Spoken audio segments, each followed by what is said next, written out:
We are live. Let me give it a second. Get my situation over here taken care of. So I don't have no echo. Let a few of the people come in.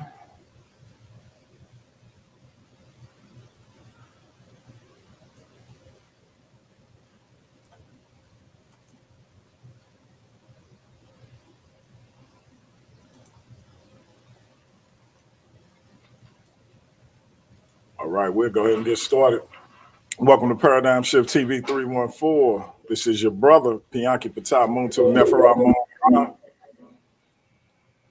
Are y'all hearing the echo? Mm-mm. Okay, we good. We good. And we got a powerful sister in the building.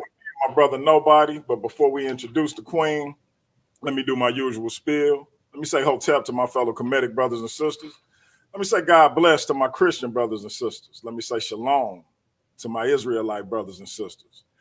Let me say assalamu alaikum to my brothers and sisters in the NOI. Let me say Islam to my Moorish brothers and sisters. Let me say peace to my brothers and sisters in the nation of gods and earth, them 5%ers. Let me say what's up to my atheist brothers and sisters. Let me say what's up to my Naga brothers and sisters. And finally, let me say Jumbo to the rest of my brothers and sisters throughout the African diaspora, be it here in the wilderness of the United States of America or beyond. Now, y'all know why I say that greeting. I say it for one reason and one reason only. It's because if you black, I'm with you, and I hope you're with me. Our different ideologies should not keep us from uniting, and we can disagree without being disrespectfully disagreeable, and we can have unity without uniformity. With that, Queen, please introduce yourself to the Paradigm Shift TV 314 audience.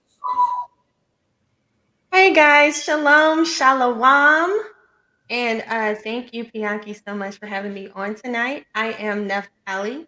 And a little bit about myself is that I have a channel. It's called African Diaspora United in Christ.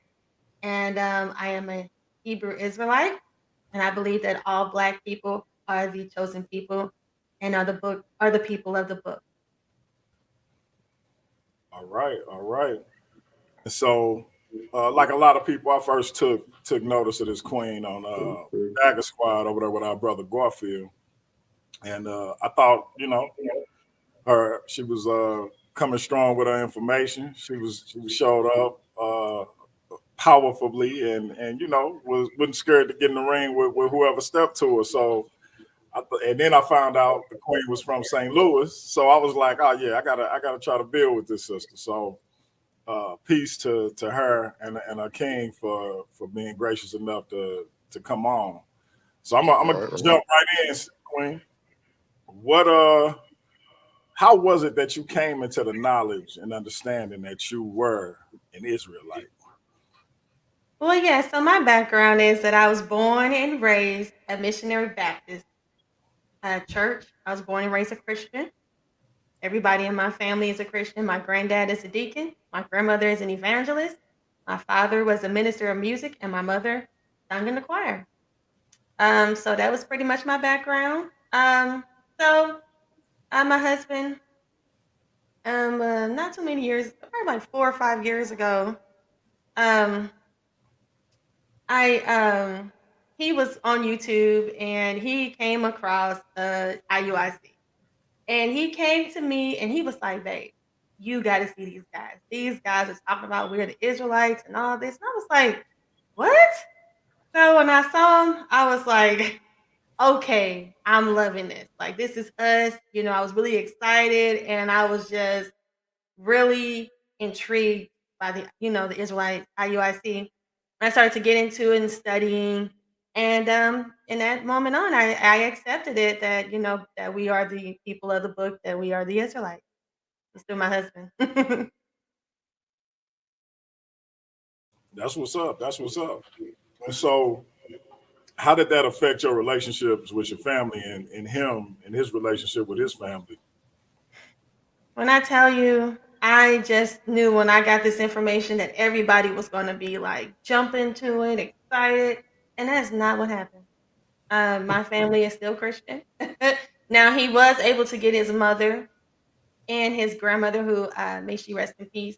Uh, she was able to, she always felt like it. She's big time in the Bible, and she always felt like we were people of the book, and for her to see it and see people waking up was, was really a good thing, wonderful thing.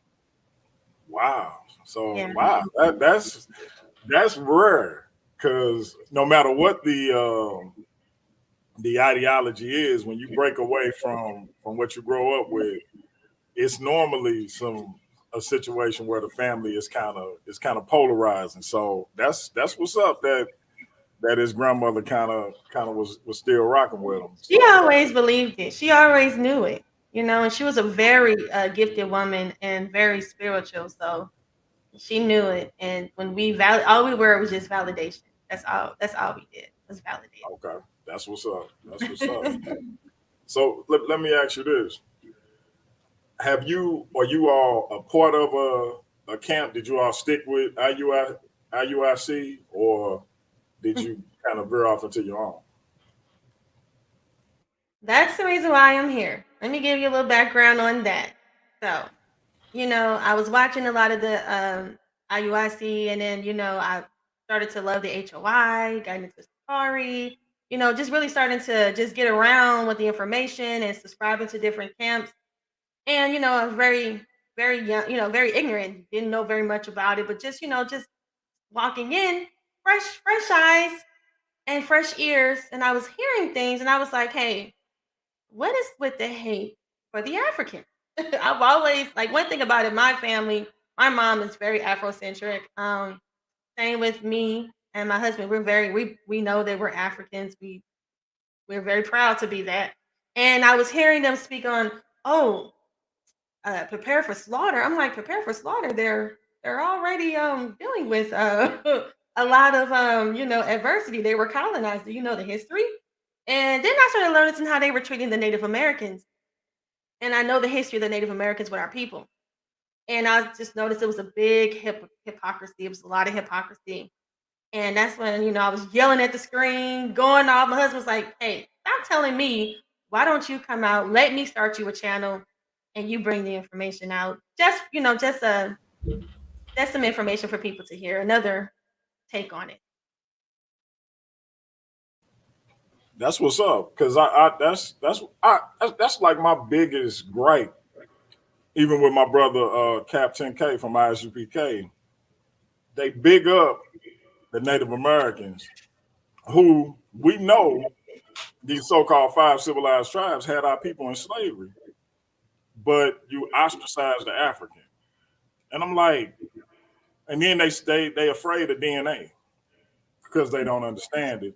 So it's Yeah, like, you know, I'm just I don't understand that. So yeah, it just so I'm happy to hear you say that's kind of what made you kind of say that no, is the main reason why I came okay, out. That's the main reason why I started my channel was because I was tired of the hypocrisy.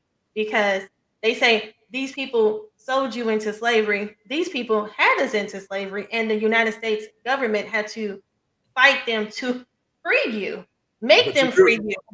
yeah, That's but you good ridiculous. with them. You good with them, but yeah, come on, man. It Rapes in don't. the lips, the rings in the nose, they did all of that.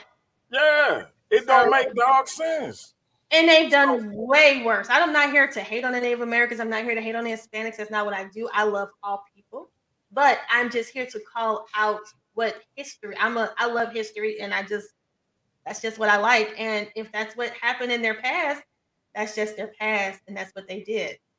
facts. Yeah, it Exactly. is what it is. Like stop denying history. So let me ask you this: Hmm. Do you believe King James was black? Um, I don't have a problem with that.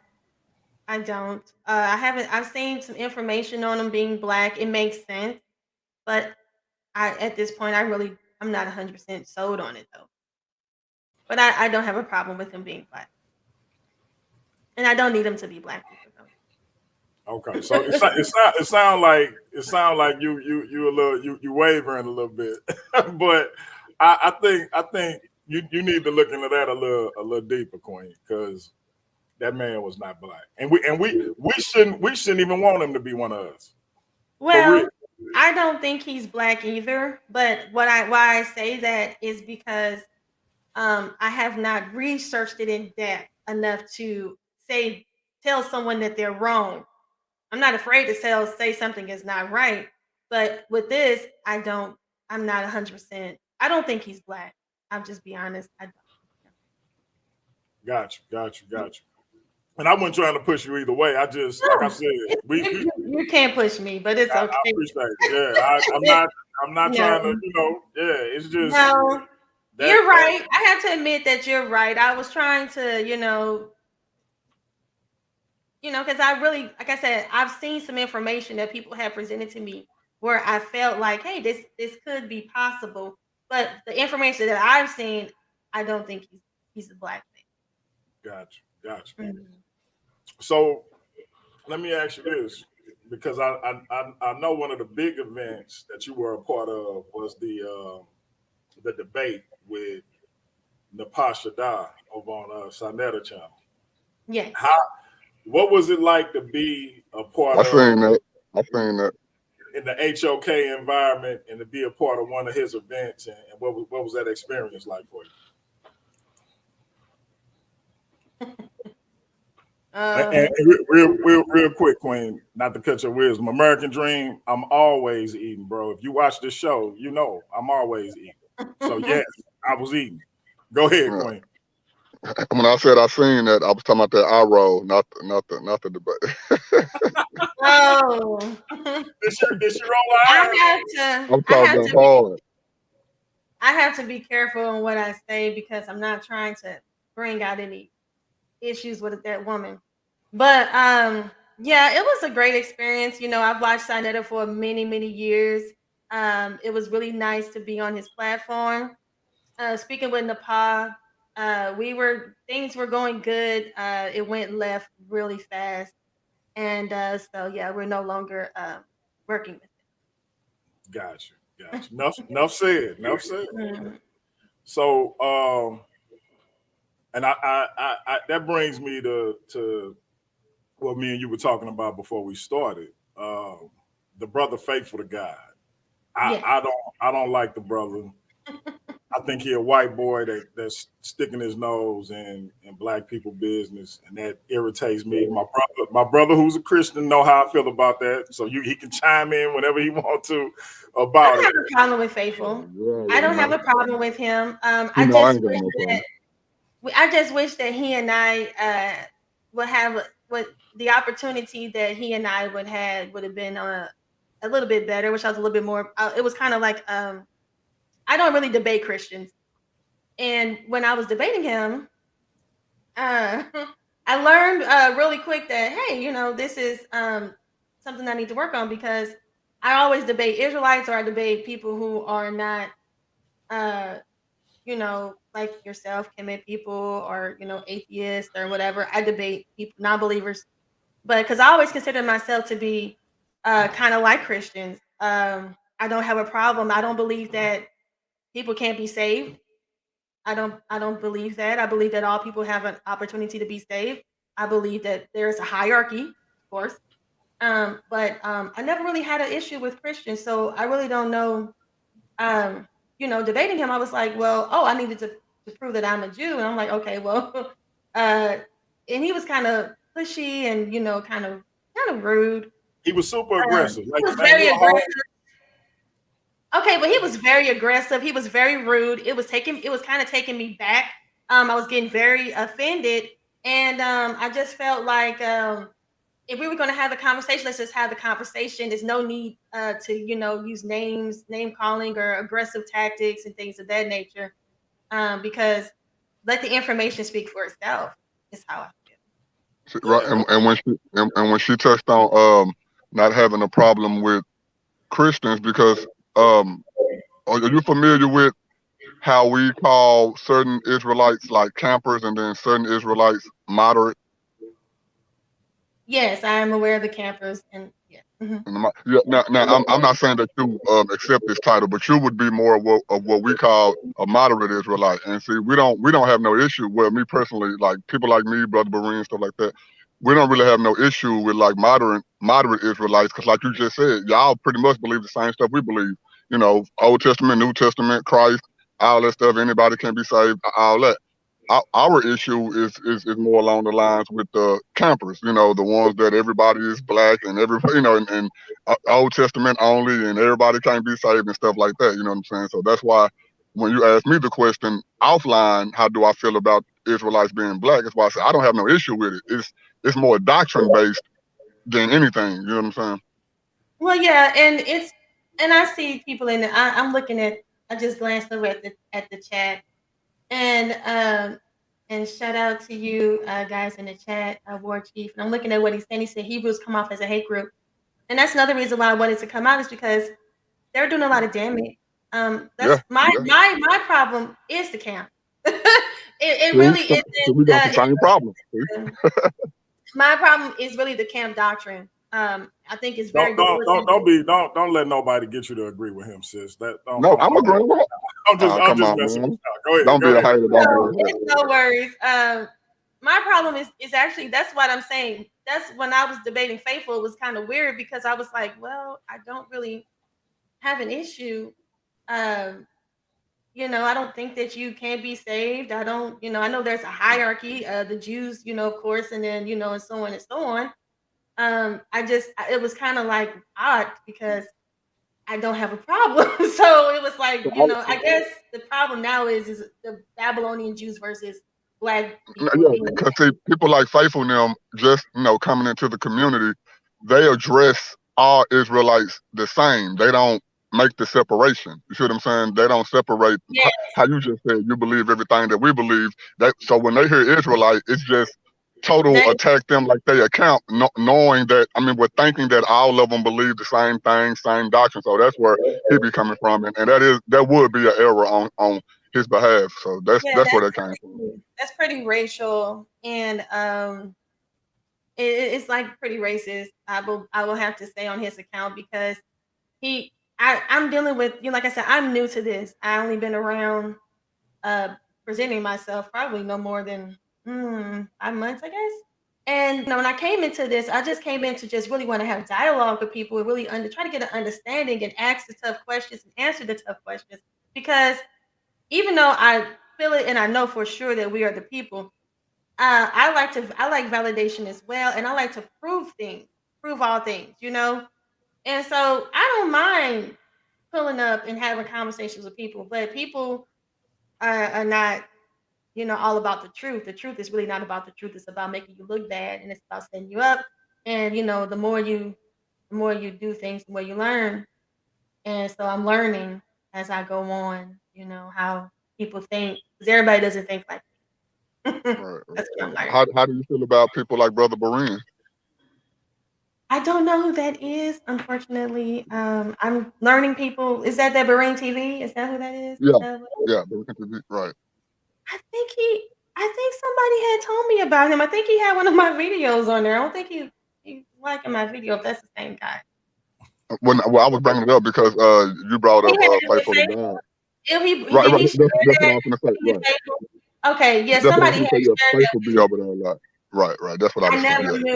I never knew who Berean TV was until somebody told me that he was sharing my video, and I was like, do these people are they Christians? Like, he was like, oh yeah, you're very popular with the Christian community. I left the comment on his channel because I was like, hey, we can talk about it. I'm here.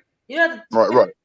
And then I've been on this channel several times. That's where I would somewhat say come from. But now Berean cool. He allow anybody on his channel to talk, and that's one of the biggest meeting places for Israelites and Christians. And since you brought up Faithful to God, that's why I brought up Berean, because Berean pretty much introduced Faithful to God to I'm not saying all the way, but to the community in so many words. So that's why I was asking, did you know who Brother Berean was? And if he shared your video, sometimes he will play somebody's video in the background, whether it's straight Christian or Israelite or conscious or whatever, and he'll just be asking questions to the audience, and people get to come on and give their spiel about whatever they heard and stuff like that. So I'm not for sure what he did with your video, but that's normally what he do with videos. Is what I'm saying.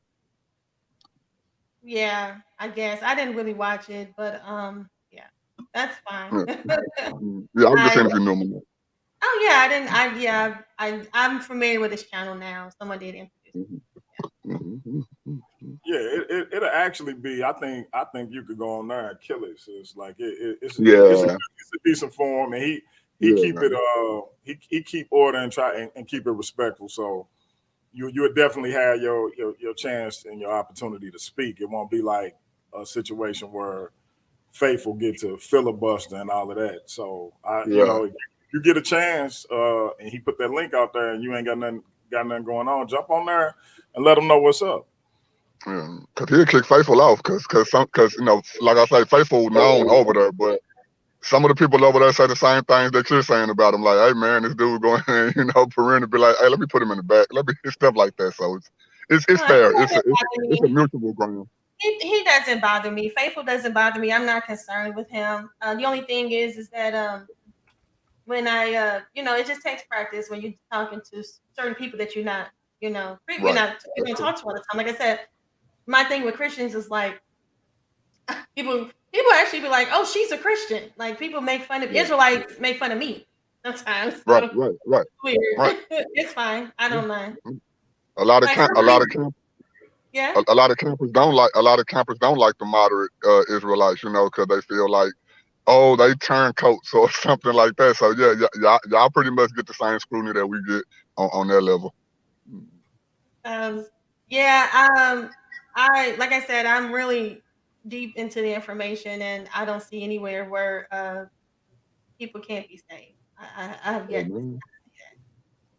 Amen to that. to see that. Yeah. So with that being said, though, I think you making it clear that you willing to get out there and talk to whoever willing to talk to you.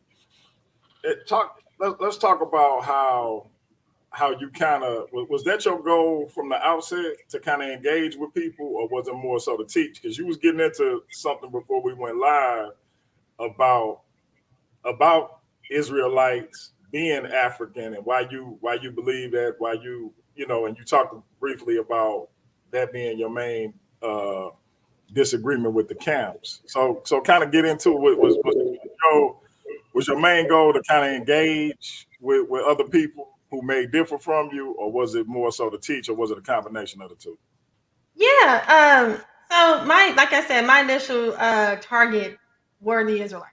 Like that was my initial target. Like that's who I wanted to uh attack because I was very disappointed in the separation. I think our people need to heal. I think our people need to come together. Uh, in American Dream, please stick around. I will be able to answer. I'll be here to answer questions, and you can come on and, like I said, I don't mind having conversations with people. And I'll definitely get into that question. Just let me answer his question in just a second. Just be respectful when you come on, or I'm gonna kick your ass off. So yes, like you were saying, my initial target was the Israelites, and then it eventually poured into, of course, debating with people who believe in evolution, having, not necessarily debating, but having dialogues with people that believe that in Kemet, and solely not believe that we're the true people of the book. And so that was my initial focus. And then it kind of like, branched off into just, having different dialogues. I like to have conversations with anybody, like I said, I reached out to Garfield myself. And my first time he was on Sinetta as my husband saw. And he was talking about his book. And he was talking about the Canaanites. And he was talking about all this information. And I was like, oh, okay. He was like, any Hebrew want to come on and talk to me? I was like, I want to have this conversation with him. So my husband like, reach out to him. So we reached out to him, and he allowed me on his show, and I was really, happy about that because a lot of my own, my brothers don't. A lot of the Hebrews don't really talk to me. They like don't really acknowledge me except, uh, and I'm thankful for FOPE so much. They gave me a chance. They gave me a platform, and so they definitely gave me a home. But before that, I went on Garfield's channel, and he kind of, oh my gosh, Rochelle's in the chat. I promise you, I didn't even know that. Shalom, Rochelle. Thank you for tuning in. But when I was on when I came on to Garfield's channel, I really wanted to hear what he had to say about the Canaanites. I really wanted to know what he believed in his information. Like, that's what I really want to know. I really want to hear people, but people want to hear me. I just like, I know what I know. I want to know what you know. And it turned into like this debate. It was really hard. Everybody came on, people, and I was prepared. I felt secure. The same thing when I went on Sanetta's channel. Everybody want to come at me. I'm a good sport. I'm a good sport. I'm not going to run. I asked Garfield to come on to my channel, and he ran away because I had my people on there. He was like, "Oh, I can't do this. I'll come back next time." But it's like when I come on your channel, you can bring anyone on, but people like him don't want you to bring other people on with him, and it's pretty interesting. Yeah, well, why? Like the only thing that bothered me about how people engage with you, like if I see two sisters and you and Nepal, it got a little it got real cheeky real fast, like you said. But when I see men being aggressive with a woman, it just don't sit well with me. I don't care what the setting is, and if she come in a particular way, I get it. But like from what I seen, it was like out the gate, and I'm like, that's why the thing with Which Faithful, one are you talking about? You talking about the one with Faithful? the one with Faithful, and then it was another one. Faithful went on there. Oh, okay. I'm He trying to asked me to think. come on that one. This is a different one. Yeah, I'm trying to think what the other one was. The Who first also? one was about 4 months ago. That's when I reached out to him. And then after that period of time, I started to come on his show, just, periodically. We just had conversations. He'll call me up. Hey, you free? Come on. I need a different perspective. He said people were liking, I was like a refresher. I was refreshing, bringing a different point of view or perspective. So, here it comes. This time he hit me up. Now, I just did a live the night before. I was up to like 2 o'clock in the morning. I literally had to kick people off. And here it is the next morning. He said, "Hey, you want to come on?" He texted me that night, said, "You want to come on?" I said, "Cool, I'll come on." And I was thinking that we were going to talk. It was just going to be a regular show. I was not really in the mood to do it, but I was like, "Hey, I guess so." I came in. He was talking about, you got 2 minutes, and boom, boom, boom. I'm like, excuse me, what's going on? Had my name in the description. When I tell you, I had to make that man put my name in the description one time. The first time I came on, I said, "Can you put my name in there?" But this time he had my name in there, and he was ready to go, and I was like, "Whoa!" And then he was like, "You got 2 minutes," and he was, it was like, if you want to trust me, I don't run for anything. If you wanted to have a debate with me and you wanted to talk about something, which I debunked everything that he had said 2 times, you can see it on Zion Lex, and you can also see it on Killer Priest podcast. But Now is this Garfield or Faithful? no, this is Garfield when Okay. the first part of it. Okay. Now, when it became that faithful part, that wasn't that was, like I said, that was spur of the moment. That was like right in my face, and he called me to come on. You see what I'm saying? And I didn't even know it was happening. And he hurried up and he he hurried up and left off and stuff like that. So Okay. Okay. mm. Yeah, and I think, see, like with my brother Garfield, I know he not gonna let, at least this what I know about him anyway. He not gonna let somebody disrespect a sister either. No, So that's what he allowed, and he was disrespectful himself, and nor did he apologize either time. wow. Okay. I mean, No, and he cussed. And if you watch him on the Killer Priest podcast, he just was on there with me, and he cussed everybody out on that, and he was very rude again. Okay. Okay. I'm gonna have to. I saw the part where he was presenting, but I didn't get to see all of it. So I didn't see the part where he cursed everybody out. So When he was cussing, telling everybody, well, really cussing at me, So that's, this was really cursing at me. wow. It's okay. I don't. It's cool. Yeah, I mean, Um, go ahead, and I bro. was just gonna say, you said that you're kind of new at doing what you're doing now and what we do. I've been somewhere in the community somewhere around since 2009, 2010. You will find that a lot of these people are willing to challenge you on what you believe, but when it's time for you to challenge them in their worldview, they don't be so quick to do that. You know what I'm saying? Like Bible believers, um, rather Christian or Israelite, but I will say Israelites have more of a bounty on their head these days than Christians kind of do. You know, so other people will be more willing to have you on, and challenge your doctrine and tear down your doctrine, and you will find that when you kind of want to have a conversation with them on your grounds, they're not so adamant at doing that. So I just want to throw that out there to you too, since you're new Well, to the game. thank you. I appreciate that. And I just took a look at the chat. Oh, thank you, Amin Ra, and Hilla for real. So this person here, Culture and Coffee, is saying that I was lying on folks. Well, the good thing is that it's recorded. And one thing about it is that anybody can go in and anybody can watch it. Now, I did.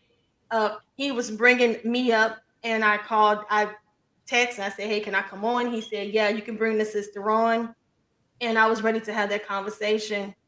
And he was very rude. Now, if you feel as though that he wasn't, then that's your opinion. But I feel as though that he was. I did tell the whole story. I called in, and he said, uh, "Can the sister come on?" Naphtali wants to come on. And you said, "Don't step in the man arena, then pull out the women's stuff." That's you guys. I had no problem. He was the one that was acting emotional. I was talking just like how I was Hold talking on, right now. debating is a man arena. Though? I mean, It's a either way it battle of the goes, minds. It's a battle like of the minds. it's still a particular way we talk to women, regardless if we debating or not. I'm kind of confused on that. So I ain't know debating wasn't exclusively man arena. Like First of all, we ain't talking about boxing or MMA, is we? well, this Black Lion Supreme said Garfield was doing his own show and they came on unannounced. That's not true. Killer Priest asked Garfield and said, "Hey, Sister Naphtali wants to know if she can come on," and Garfield said she can come on. So you can watch the show. It wasn't no debate. It was not a debate. It was not. It was just I was ready to have a conversation. Who said it was a debate? It was not a debate. He was talking about me. He said that I said the Hyksos were a particular people, which I never said that. And he was talking about me and he was saying Naphtali. So I text Killer Priest and I was like, "Hey, can I come in?" And he asked Garfield very respectfully, "Can the sister come on?" And Garfield said yes. So I don't know how that's unannounced. I really don't. But I see we got some people here who are haters, and that's okay. I congratulate the haters. I hate us. Like I said, it's done. It's recording. Philippines podcast. You will find that I came back to TV to one LeBron, your sound is horrible. Your sound is horrible. Well, Black Lion Supreme Garfield, only thing Garfield had to say was no. Okay. You asked before the show. No. When I asked, Garfield could have said, "No, I don't want to talk to Naphtali right now. She can come on later." And it would have happened that way. Or I didn't have to come on at all, but he said it was okay. So I came on because he said it was okay. Hate on you for what? No need. And actually, I have a clip of it. I can play it right now. Matter of fact. No, you good. You good, sis. Okay. No, because people see one thing about it is I don't say things just to say it because I know people are going to go back and look at it anyway. How do I win by that? listen, like you telling your side of the story. If people want to see what happened, they can go watch the video. If I don't think my brother Garfield is a like a spiteful person or a woman hater or something like that. So whatever happened, I'm sure it was a misunderstanding, and I hope y'all can get back together and build. So No, because I one would thing, never go back on his channel. the one thing I will And it say was no is this. misunderstanding. He just pushed me out there like that, but that's okay. The I only know this thing different. I will say is this: as far as what I know about the brother and just having engaged with him myself, he seemed like a gracious brother. He seemed to be for his people. So whatever happened, misunderstanding, y'all having a issue that got out of hand, I hope y'all able to rectify it and I move don't forward. believe it was a misunderstanding, but you're like you said, it's the way I feel, and like I said, Right? Yeah, you you brought me on entitled to to, feel how you feel. So but I you brought me on here. You asked me to come on, right? And yeah, let's no say doubt. Garfield asked me to come on to his channel, and then he gives me 2 minutes and says it's a debate, and then tells me all the information that I had was untrue. That's not. You don't do that to people. You give people. You let them know that they're having a debate. You let them know what it's about, and you give them time to prepare, and then you bring them on and let them know that it's happening. I just think that that's a respectful thing to do. But maybe that's just me. Yeah, nah. I mean, like I said, you entitled to feel however you want to feel. If people don't like it, they just don't like it. It is what it It's is. good, I'm cool. I'm not upset about it. Garfield, if I still speak to him. I say how you doing, and we crack jokes with each other. It's fine over here. No bad blood. Yeah, I always say this though. I do hope that y'all can get back together and build because I think y'all dynamic as brother and sister going back and forth. I think that was a good dynamic. So and just the camaraderie with him taking the time out to say, yeah, I want to put this sister out here and introduce her, etc. So again, I hope things work out to where you can go back on the platform and do what you do. So, Mm-mm. But but and again, I never felt hurt at all. Culture and coffee never was hurt. Never. it's no hurt. It's just conversations, guys. It's I go home and just turn the TV. I turn YouTube off. It's over. I don't know why I'm hurt. so Big deal. with that being said, talk about what you was mentioning about Israelites, Africans, that correlation that you make, and why you believe that that's right and exact. Oh yes, of course. So yes, there's a lot of history in Africa regarding the Israelites, ton, and it's documented in a lot of books. I have two good videos on my channel that Yehuda had did very good presentations, utilizing really good scholarship, crediting, showing that Black people are and Africans are the Israelites. Um, we have the Ashanti tribe, the Igbos, and it gets deeper than that. You know, like I said, within Ethiopia, I brought out Eldad Hadini, the Danite. He documented his journey going into Africa. And he's a historical figure. He's recognized as an actual legitimate historical figure, and he speaks on his people migrating within Africa. They call it Azania. So yeah, it's a lot of history about actually, and this is what um, was very interesting to me is that I was watching Gorilla Hebrew debate Garfield, and he brought out and Garfield helped me. He actually allowed me to come in and watch that. Shout out to Garfield. I have no problem with Garfield. Garfield brought me on with that, and I enjoyed. I told Garfield that he actually won that debate. Um, and so watching that, I was really taken back because a Gorilla Hebrew, he had to use the homie tribe as the tribe to prove that we were Israelites. And their biggest thing is to hate on the Africans for selling us. But the Dahomey tribe are the ones that are known for selling African people into slavery for alcohol and guns. And he used them as a source to prove that we were Israelites. I thought that was pretty interesting because you speak so badly on the Africans, but you have to use them as to prove yourself, because that's our only source to prove ourselves is to use the African. So that's about that. Yeah, I caught that debate, and I saw how they was trying to. This what killed me, and you know, shout out to the Israelites in the chat and that's watching. But this what killed me about some of these brothers. Garfield trying to do his presentation, and they clowning like this like some of the stunts that they pulled when the brother was trying to do his thing was it's hard to watch sometimes, man. And we supposed to be coming at each other with respect and with honor and with dialogue, but every time this brother start talking, people want to unmute their mic. People want to do disruptful shit. Like it. Yeah, I saw it. He's a big guy. Man, That's true. It did, and they were. Yeah, it was a lot of commotion. I actually got kicked out and was blamed for doing something that I didn't do by a particular person. But I'm not going to mention her name. But I did it, and trust me, I did absolutely nothing. But but anyway, let's yeah, just go back into it. yeah. But Go ahead. yeah, so Finish breaking it down. this is my thing. So African people are considered to be Negroes, right? And all Africans are Negroes. And they bring out that Zondervan Bible Dictionary and say not the Negro, but African people are Negroes.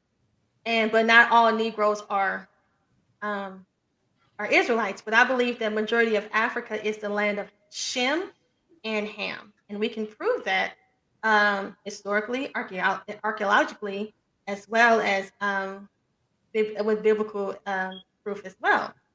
We know that the Ophir, that was the name of the Horn of Africa was named Ophir, and the son of Abraham had a son of the son of Shem, name was Joktan, and he had a son by the name of Ophir.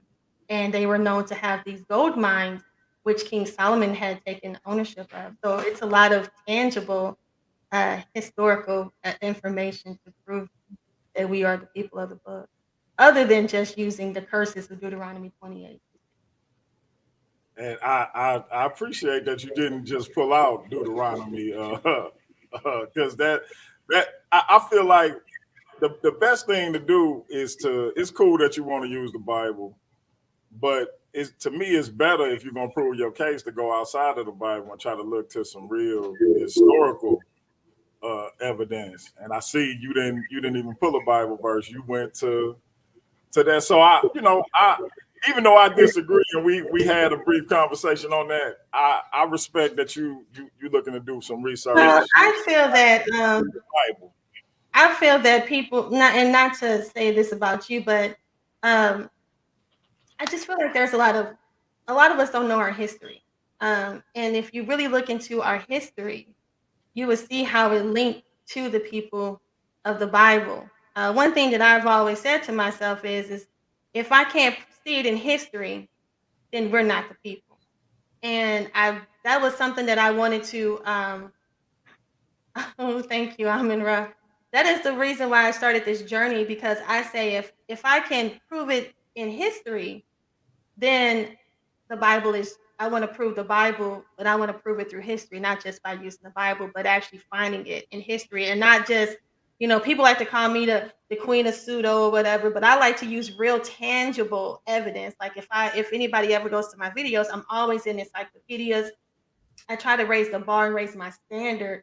I just don't fall and go for anything just because it feels good. It also has to make sense, logical sense. Right.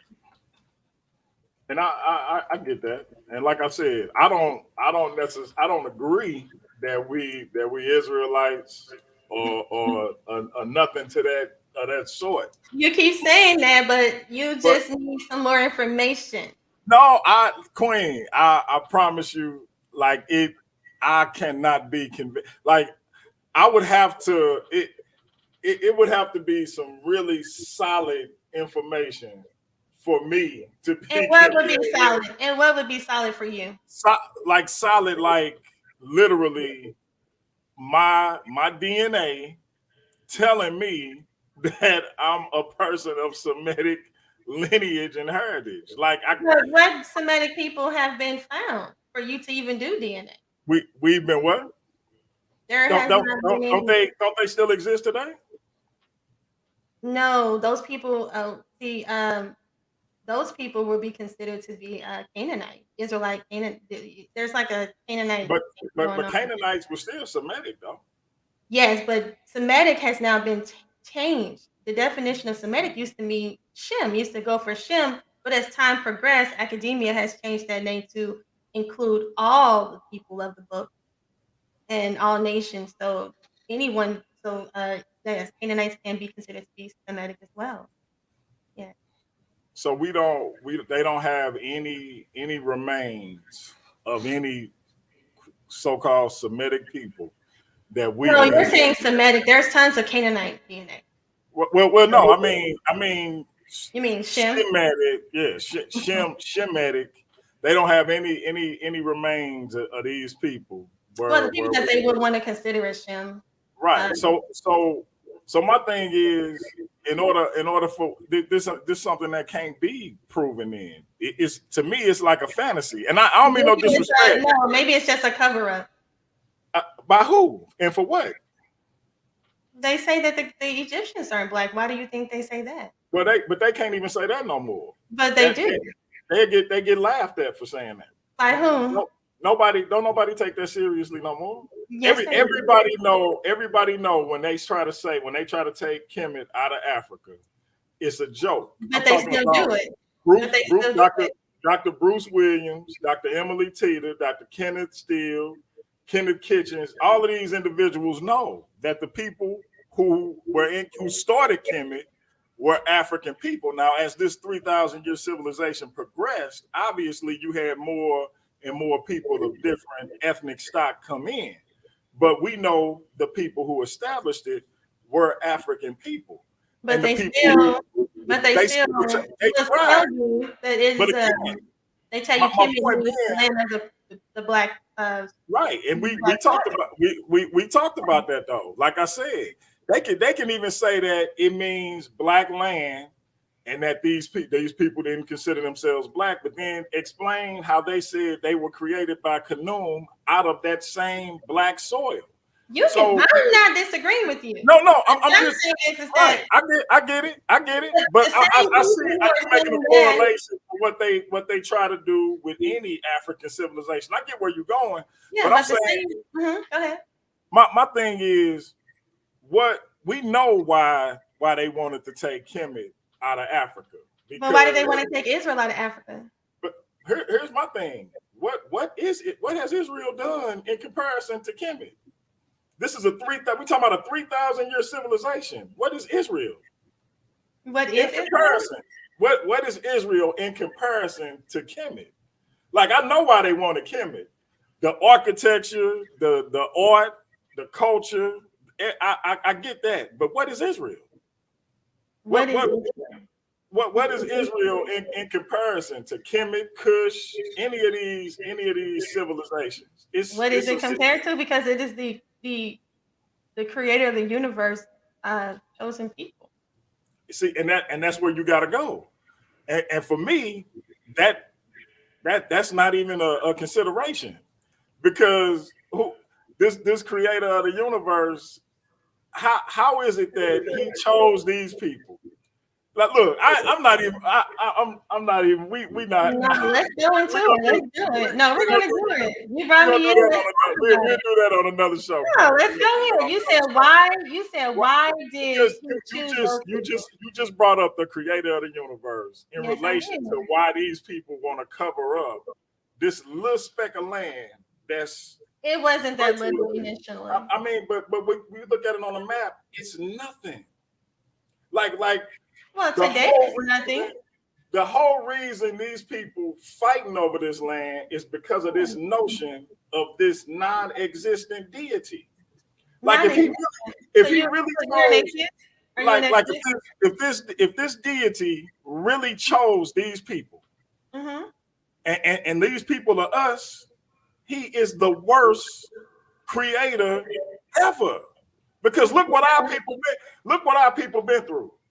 Where he at? What he doing? What's his point? What's his plan? Because our people been suffering on this planet for as long what as. happened to the Egyptians? So What again, happened this to was the Egyptians? What happened to the again. black Egyptians? Why are they no longer in their land? This was a 3,000-year civilization. Queen, can you show me another civilization that lasted that long? Okay, I don't even understand what you're saying, bro. I'm going to ask you this real quick question. What happened to the Israel? What happened to the Egyptians? What happened to the black Egyptians? They no longer well. I mean they the Bible provides an explanation. They say they were scattered. No, it don't. It does. It says they were scattered. The Egyptians were scattered, as well as the Israelites were both scattered. But the Bible don't provide an explanation for that. Yes, it does. It tells you that they were scattered. The Most High scattered the Egyptians. It makes relevant sense. They're still in Africa, Queen.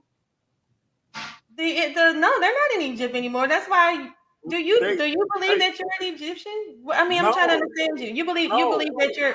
No, I don't. So the modern day Egyptians that are in the land, are you saying those are the Egyptians? It is still African Egyptians in Kemet, in what happened to the multitude? In Ethiopia. What happened to who? The multitude. What multitude?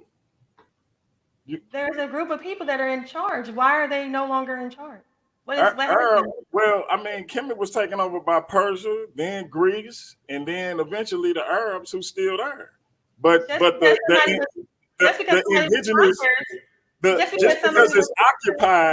just because it's occupied, don't mean the indigenous people not still there. They not scattered nowhere. That biblical narrative, that didn't come true. That didn't come true because they are no longer. There's a remnant there, but there is a remnant, but the majority are no longer there. Because why are people telling us that they are Egyptians then? Why are people saying they're Kemet? They study Kemet, but they not claiming to be like I don't claim to be that my lineage go back to Kemet. So where does your lineage go back to? West Africa. And what did they do? Specifically, Nigeria and Ghana. And where were they known for? What were they known for? Yeah, what were their civilizations? What did they do? What was their religion? Who was their god? I mean, they were the Yoruba people. They practiced their Obatala. It wasn't Jehovah. Oh, it wasn't Yahweh. They had an omnipresent. I'm asking you questions because I want to know what you think. So you're saying that they had a god, right? They had a god, and their god name was Obatala, Olarum, omnipresent, all powerful, omniscient deity that wouldn't name Yahweh. That didn't have nothing to do with Israel and his so-called chosen people. He didn't have a plan for people on earth. He created the people and he burnt out. And I accept that. That seems more possible. If you accept that, then why don't you believe that that's your God? But check it out. But why is that your God? If I actually believed in a deity, that would be more plausible to me. But if those are your people, hold on. That would be more plausible to me than a God that's actually interceding and telling me I'm his chosen people. When my people being but why isn't that your God? Because you're saying to me that the people in the Yoruba and Igbo. I've never seen a God in my life, ever. I've never seen one. If you've seen one and you know one, introduce them to me, Queen. We in the same city. I will meet you. I will shake dude's hand if you can introduce me to a God. So you say there is no God, even though there is intelligent design. Have I ever seen? Have you ever seen one? Yes, I've seen his fingerprint many times. You've seen God's fingerprint. Yes, I have. So you deserve a Nobel Peace Prize. You need to be calling the Guinness Book of World Records or somebody. No, because there's something called God's fingerprint. You said you've seen God. You have evidence. I've seen his fingerprint in his seal of perfection. So you haven't seen him. You haven't seen him. Have you met him? I said it's intelligent design. Everything comes from something. Nothing spontaneously comes from nothing. That's not possible. That's not even scientific. What is intelligent? Let's get back to the Yoruba situation. So you're saying that the people in Yoruba believe in an omniscient, omnipotent God, right? They did. They do still. Okay, but that God can't be the creator. Because why? Because their name isn't Yahweh. I mean, they can believe whatever they want to believe, just like you but, do. but those are your people. Right? Listen, at the end of the day, But you're discrediting. They can't show me Olarum, just like There's you can't show me. that actually practice. Check it out.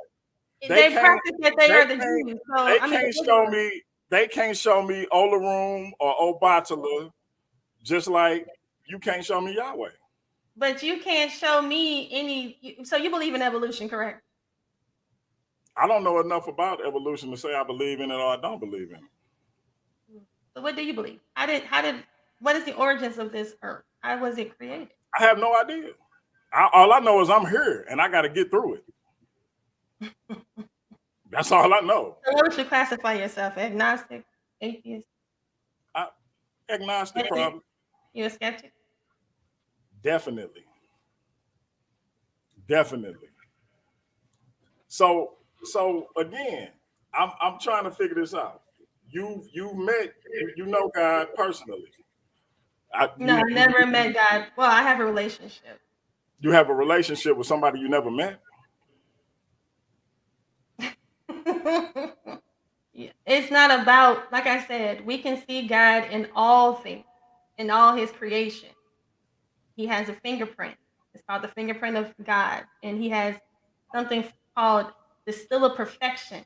And it's found, and it's also called fractal geometry, or sacred geometry. We can get into all of that.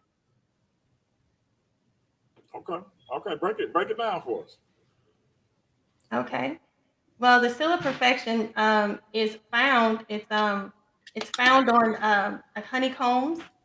It's found in like, for instance, like when you go into Africa, the way that they design their homes is called fractal, and it's like, I mean, if I'm going to teach this, I would like to show it. You want me to share my screen? Yeah. Do we have time for that? It's your show, Queen. Yeah, we can do it.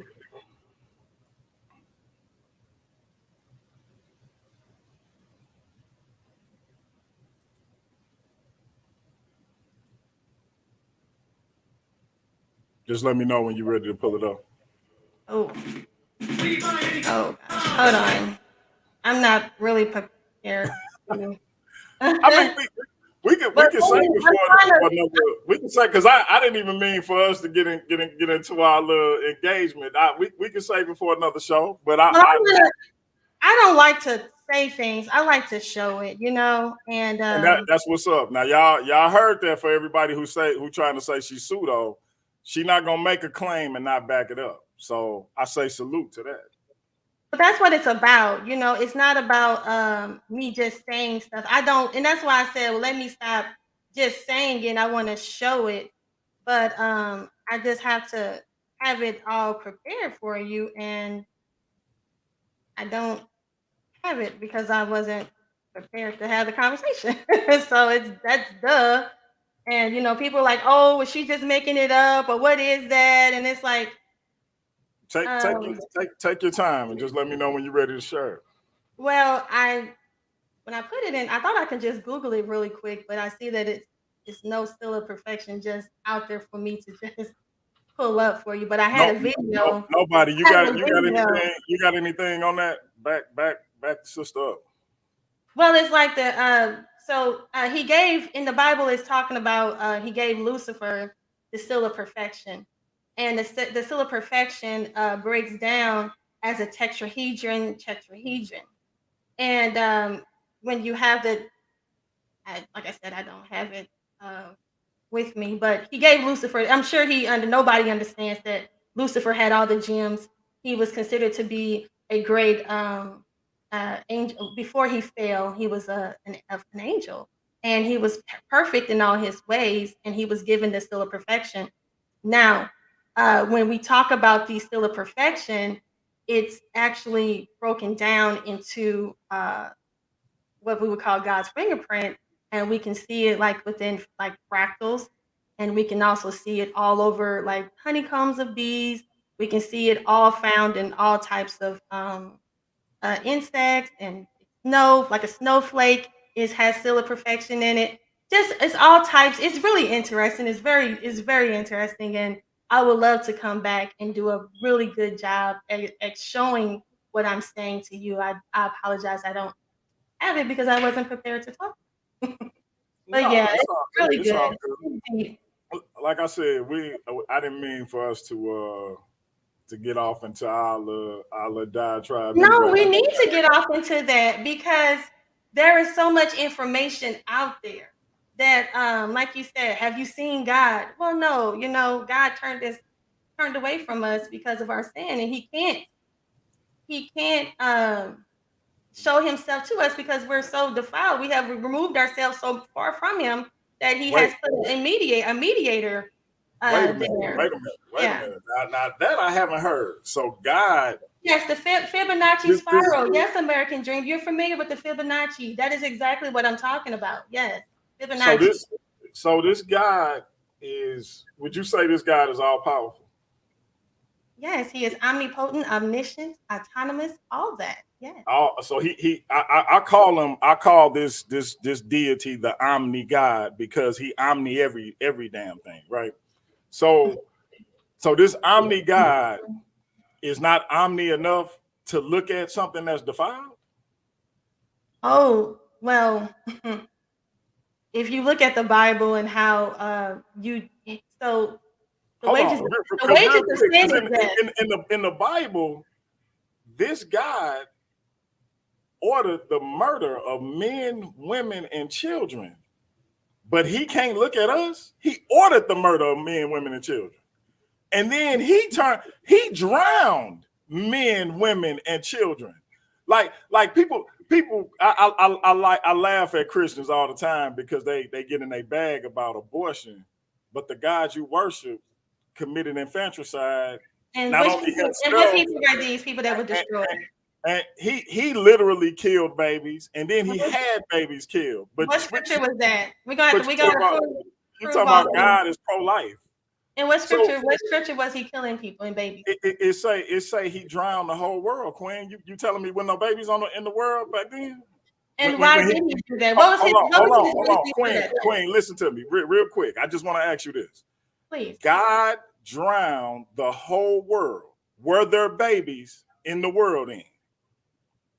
Yes, it was What babies. so what did those babies do for God to drown them? Because they were babies. What did they do? Well, when we get into the reason why is because there was sin upon the earth. No, Uh, no, I got that. I got that. I'm going to get into it. I'm What gonna did get the into baby? He drowned babies. What did it. I get that it was sin on the earth? So it's sin on the earth. So I'm gonna kill babies. Okay, hold on. I'm not caught But either, and he, it belongs but to my whole family. Let me he talk about why. this baby killer can't look at us because we defiled. Hold on. Let me get into it. The genetics have been the genetics of all people have been tampered. It was the, our so I don't know where everybody goes, but I follow the book of Enoch. And the book of Enoch speaks on the fallen angels coming down, mixing with the daughters of man. People can call them the Anunnaki. Many people call them the Neter. Many people, the Dogon, actually speak on beings coming down and visiting. So this is nothing that is far fetched. This is nothing that is not Hold heard on, of. Queen. Before we go into the extraterrestrial stuff, I just want to stick on God not being able to look at us because we so defiled. But he's not. He's a murderer of men, women, and children, and he's ordered the murder of men, women, and children. Like God body count is in the billions. He Okay, want so all God want all the smoke. Some kids called a man bald headed, and God and she yes, so birds came let's out of talk mouth. about that. Let's Right. talk about that. If you have, so So I want to no, what bring I'm up saying two is, how situations. can this God have the unmitigated gall not to look at us? Can I explain? Okay, Please. so it was written that the wages of sin is death. Okay, so the more sin that you do, it will lead to you being, your death. But what we have is a mediator that came in, and if you don't want the Most High to see you, because like I said, you will burn. He will destroy you because the wages of sin equals death. Now, when we get into what happened with the antediluvian world, and we talk about the pre-flood and the deluge as to what the causation was, it's because the genetics was messed up, and he had to start over because the genetics of the people were all mixed and defiled with the fallen angel. Okay, they their DNA was corrupted and it was defiled. So he had to, only people that had the DNA that was intact were Noah and his sons and their wives. So he had to restart with more pure DNA. The DNA of theirs was not pure; it was tainted, and we know what was created. Now, a lot of people may not like what I'm about to say, but when you talk about the minotaurs, the centaurs, the chimeras, when you talk about all those different types of mystical beings, that is what was said to have been created on this planet. And we know that we classify that as myth, but I believe all stories have some truth to it. The Grecians, the Romans, like I said, the Sumerians, all of them, you will see chimeras all on their glyphs. They're creating these glyphs of minotaurs, centaurs, the black onyx, with Hammurabi, and all these different images that they're drawing on their glyphs are telling the stories of what they've seen. If you nobody No, does use the Book of Enoch. you need to pick that back up. The Book of Enoch, no one used that. Hey, that actually used to be considered to be canon. They just recently took that out, and yes, people still do. It's in the Ethiopian Bible. Just because the Catholics just recently removed that book does not take away its validity. It's also was found in the 1611 King James original. So my little brother just hit me up in the back chat and said I'm doing the same thing I got mad at Faithful to God for doing to you. So if I was doing that, I sincerely apologize, Queen. I actually, and thank you, Quana, so much, and my full family for coming in. I don't have a problem with you. Faithful to God did not bother me not one bit, guys. I'm a good sport. The only problem is he didn't want me to talk, and he kept over talking me and kicking me out and all that kind of stuff. And we're talking about on his channel, so. Okay. You said boom, she's right about that one. Hey, like I said, if people want to denounce the like there's something called Stories Without Borders, okay? And like I said, we see these stories from the Sumerians, which it gets pretty old, and we see it all the way to present time with the Dogon and their cosmology. Okay, explain how they found Sirius before the Sirius system before NASA. I would like for someone to explain that. So let me ask you this: I want you to continue to go back and build on what you was gonna say about the Anunnaki Let's and talk all of about it. that, and then once you get done First, elaborating on that, you mind opening up for the chat? I'll throw the link in and let a few people come in. of course. Okay, so go Okay. ahead, finish building on it. So what do you want me? Okay, so when I was bringing up, so when we talk about the Book of Enoch, and we talk about the Anunnaki, the Bible said that there was giants on the earth in those days. So when we look at Gilgamesh, he was a giant. You look at these mystical beings like Marduk. Uh, I'm touching on different stories because these people are telling you their history. And one thing about me is that I don't denounce people or look down upon people who tell me their stories, especially people who are very, very civilized and very highly advanced. Okay. These people were not just these little men, what they want us to think, these, what we would consider to be primitive. Like I was saying, so we bring up the Anunnaki. The Anunnaki says that it means that those that came down from heaven. The fallen angels are, the ones that have fallen from heaven. It's the same exact thing. So when I bring up the Netchers, the Netchers is the same exact thing. They were also, a lot of people in Egypt actually say they were visited by the Anunnaki.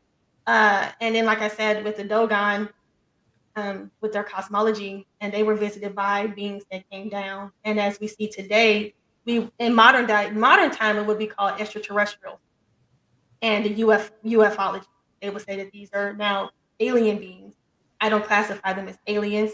I classify them as fallen angels, or they're just spiritual entities that came down. It's all the same thing. It's just classified in different ways. And today we call them entities or aliens or whatever people call them, interdimensional beings. Okay. And you can't disregard that. You have to explain to me this phenomenon. Hey, sis, you have to explain to me this phenomenon. This what I need you to do, and I'm dead serious. I need you to come back on and do a presentation on that. If you got one, or if you in the middle of, I need you to come back and break that down, just that alone. And because it's a lot of people that's interested in that particular topic. Me and my sister was talking to me about that like a couple of weeks ago, and of course I'm rolling my eyes, but she was going in, and so I'm just like, it's a lot of people that's on the fringe with this type of information. We ignore it, or people like me ignore it just because I ain't really trying to hear it. But ignoring it's definitely something. And so that's why I want you to, I 100% want you to come back and break that down. I would love to, and I can break all of it down. I actually, when I did a little bit on Philippines podcast. My sister's right there talking about, I'm in here, bro. My brother. Okay, well, you and sis don't have to link up or something like that. Yeah. We all in St. Louis, so. Yeah, we're going to have to link up and talk about that, because I would like to hear her information on the Anunnaki. But the Anunnaki were actually they came down and visited over the Sumerians, and they're the ones that are credited with for bringing knowledge. Is this the same Naphtali? Yes, I am that same Naphtali. Amir. Yes, I am. That's me. Nice to meet you. Yeah. Has anyone found giant remains? Yes, actually they have found giant remains. Many giant remains. Actually, if you think about it, I'm going to tell you a little gem. Britain received its name actually from giants. It was actually called Albion. And before it became Britain, it was actually called Albion, and Albion was actually known about the mother of giants. You can actually really read up on Albion, guys. Now y'all know why I call them Albions. She just broke it down. So, but you ready for me to let a few people in? Anunnaki already been proven scientifically. Really? Share that information with me. I would love to bring in that. You said they never found giant remains. Wow, just because you don't know doesn't mean it's not true, guys. Come on. Guys.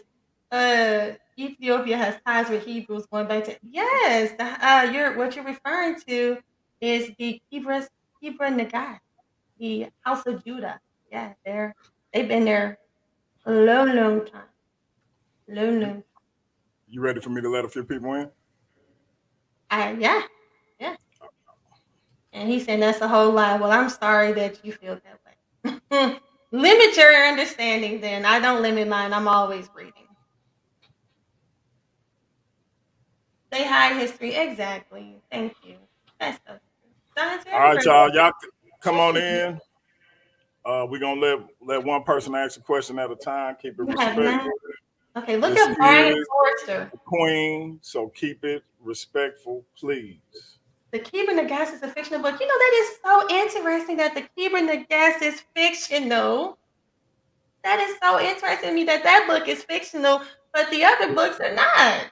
Come on, guys. Why is that so? Why does the Ethiopians have to lie about their history, guys? Come on. All right, we got Brother Josiah in the building.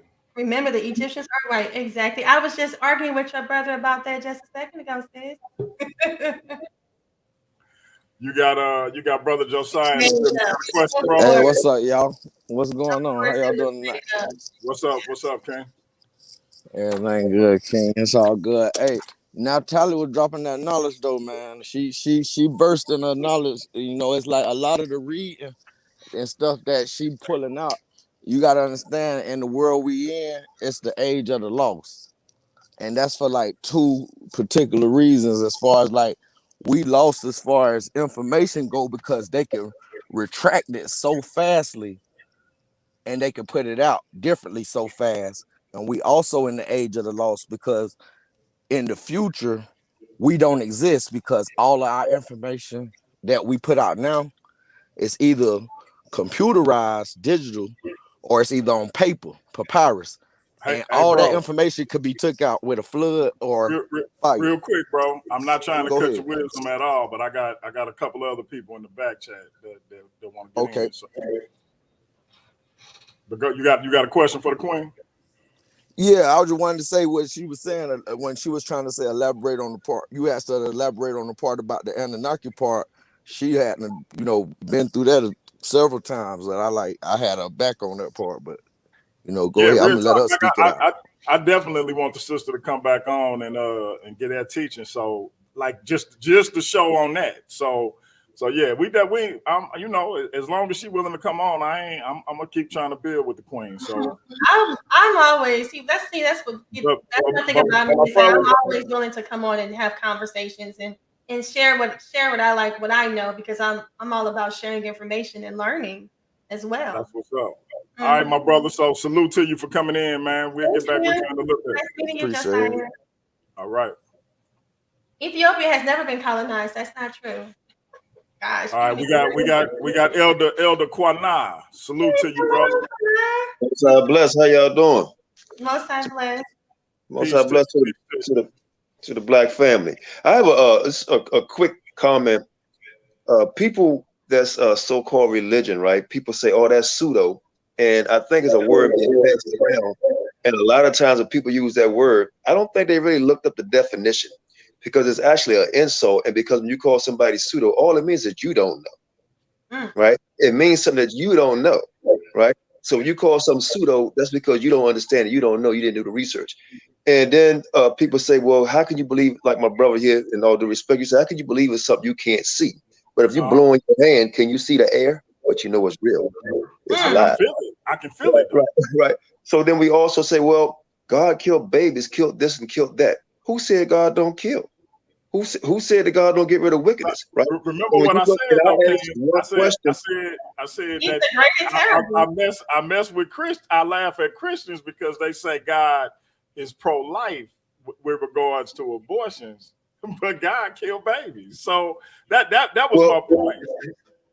Well, and you know what? I respect that, but life, you got life and you got death. We're gonna die anyway. And a lot of men, and in all due respect, so please, forgive me what I'm about to say. No, go ahead. Sperm is life, and a lot of guys that flush life down the toilet. You know what I mean? So it's hard to live in a glass house and throw stones at God. So a lot of times we say pseudo, right? But a lot of times, like I say, you just obtuse, right? Ignorant, right? Some people knowledge surpasses others. It don't mean they pseudo. It just means you don't know. So Naphtali, what you've been doing, is lift up the people, right? Because you're not pseudo, right? You're speaking things they don't understand, and they're not on that level. See, we don't understand. We actually overstand. Thank you so much for coming on. I appreciate it. Thank you. So, hey, brother, thanks for letting me on. I appreciate you, my brother, man. Stay black, stay strong. Come home. Shalom, man. I want to answer some questions that I see in the chat. So this person, why don't you come on Culture and Coffee? You've been really going in. So he said Ethiopia was colonized. Ethiopia has never been colonized. They actually won 2 wars with Italy called the Battle of Adwa. Okay, and they won both wars. They never were colonized. You said the only reason why they took Christianity was because of Hosanna. That is one source, but guess what? The Bible was actually Christianity. The first Christian church was actually formed in Egypt, okay, and also in Libya. I mean, is it Libya? I believe so. So the thing is, is it Libya? I don't want to say something wrong. But I know it's Egypt, and let me look at that real quick.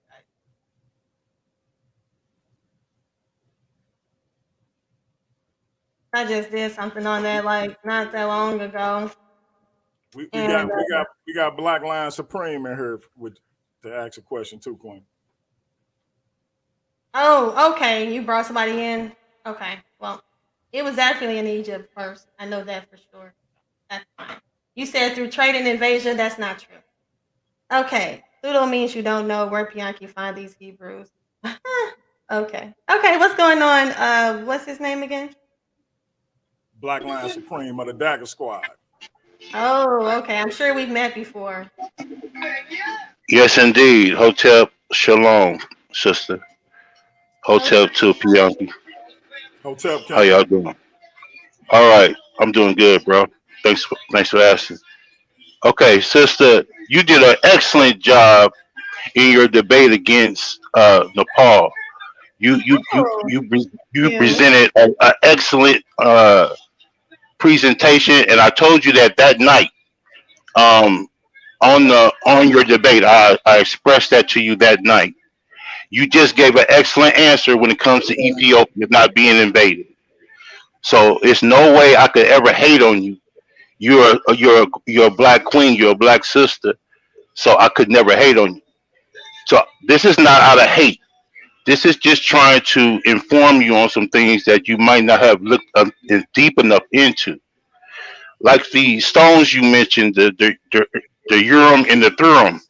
Those were stones used in casting lots by the Israelites in the first temple days by the priests.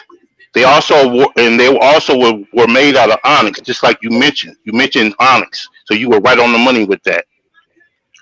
And one thing I gotta say is the term pseudo roots is Greek, and it actually means lies or bastard.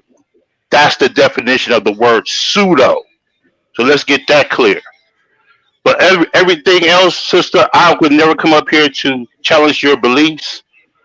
Only question I have for you is, can you show me one black African tribe that was practicing the Torah before European contact? And what do you what time period do you say is European contact? What time period is that? Uh, Because we know what you The Romans have been in Africa, sub-Saharan Africa for since you know since ancient around BC. the third century BCE. You're absolutely right. Yeah, You're so absolutely right. I don't know where you're going. So that's what I mean. Can you show me an African tribe practicing the Torah on their own without any influence from Europeans? We don't need any influence because the thing is that the Europeans did not bring Christianity. The Europeans brought Catholicism, and Catholicism is not Christianity. Did the European is the what is the Catholic Church? Catholic Church, Is it not a Christian? Is it not a Christian church? they under the guise of Christianity, but they're not. They don't practice Okay, Christianity because let me. okay, I'm with you. I'm Okay, with you. I'm with you. okay. Go You ahead. want me to Go ahead. explain? Yeah, but Okay. if you would like to go ahead, but I'm with you. I won't argue with you on that. But if you want to explain it, go right ahead. No, if I don't have to explain, that's fine. If you Oh, understand, good. Okay, great, great, if you great, understand great. that So we agree. The So we Romans never agree. brought Christianity. The Romans never brought it. So that's a Right. fact. But they Okay, so co-opted. But they co-opted, right? They what do you took it mean by over. co-op? They took it over. Well, see what happened is that we've always had the Torah. Okay. The problem is when the Romans came in and brought in their Catholicism, we started to practice Hmm. that, and that's what we see in Africa today because the Romans actually practiced something similar to what we would classify as voodoo. Okay. I know that's kind of hard for people to Great. understand, but it's actual facts. And I actually just did a video on that. You should check it out. Great. Now I'm And not I going to don't harp make on up it because I don't make I want to give someone else a chance to ask you a question. But you went down the line on what I'm saying. You said that we've always had the Torah. So my question is, can you show me us possessing a Torah before on our own before any kind of outside influence from Europeans, from Indo-Europeans, from Arabs, from anyone else. Well, like I said, the Romans, if I cut the fact that the Romans never brought Christianity, then who would bring it to us then if it wasn't the Romans? That's a good question, but you're not answering my question. No, that is the point. If the Romans practice something that's called Catholicism and it's not Christianity, then therefore they never brought Christianity to us. Meaning that we've already had it, because who else would be the ones to give it to us if it wasn't for the Romans? Great. Now, before the Romans got there, or before anyone else got there, can you show me our people practicing the Torah? Okay, the thing is that we have the Keber Nagas. Now, if you will accept that. No, where the keeping the gas comes from, which you was correct on again, the Coptic church in Egypt, which was taken over by the Greeks. So it wasn't our people who created the Coptic church. The mother church of the Ethiopian church is the Coptic church, and the translation of their Torah, and I'm almost done, and the translation of their Torah, of the Ethiopians' Torah, comes from the Septuagint, which is a Greek document. Okay, so can I explain? Because the Septuagint is only Old Testament. It does not have the New Testament a part of that. The Ethiopian Bible is a full Bible. Has all the books. It has more books than any Bible, actually. And so let me just help you out a little bit. Let me get off, Pianki. I'm sorry, Pianki. I'm gonna get off. I'm about to get off. Black Lion. I was just letting you know we got Elder Quinal back in the building. You can stay on. Oh, okay. I just want to explain something, okay? Because I want to make sure my thoughts are clear. Because you brought up something about the Ethiopians. The Ethiopians tell their story in the Keber Nagas. I don't know how they got it from the Greeks when they're telling you that the Queen of Sheba had a relationship with King Solomon. Next Wednesday at 10:30. Any Greek or anything. And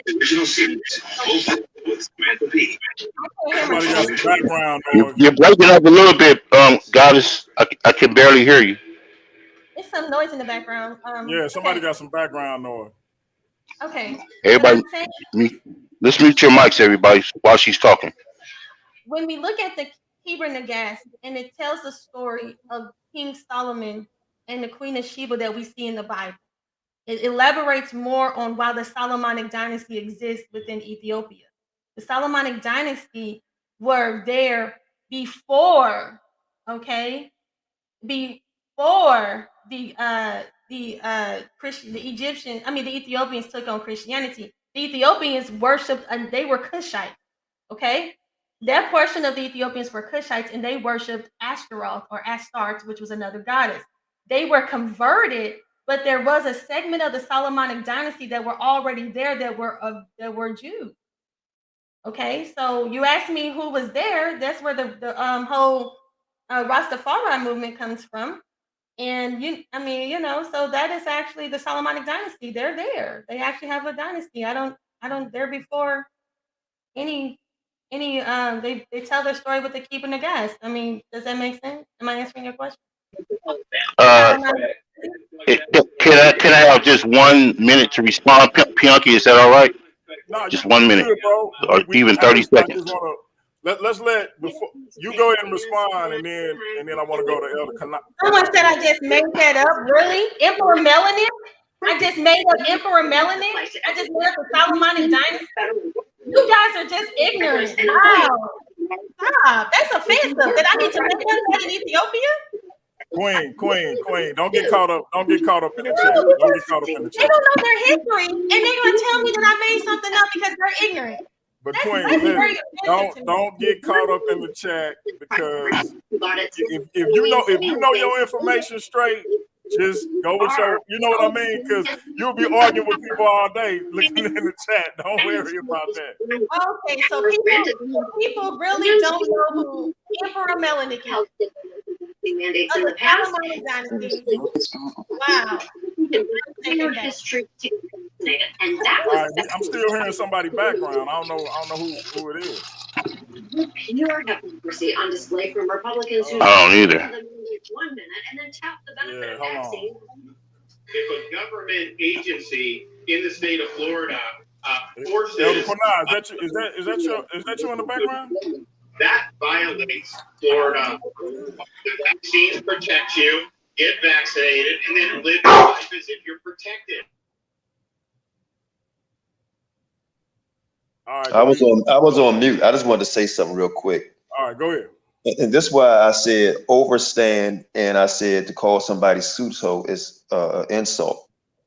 And understanding and listening is an art.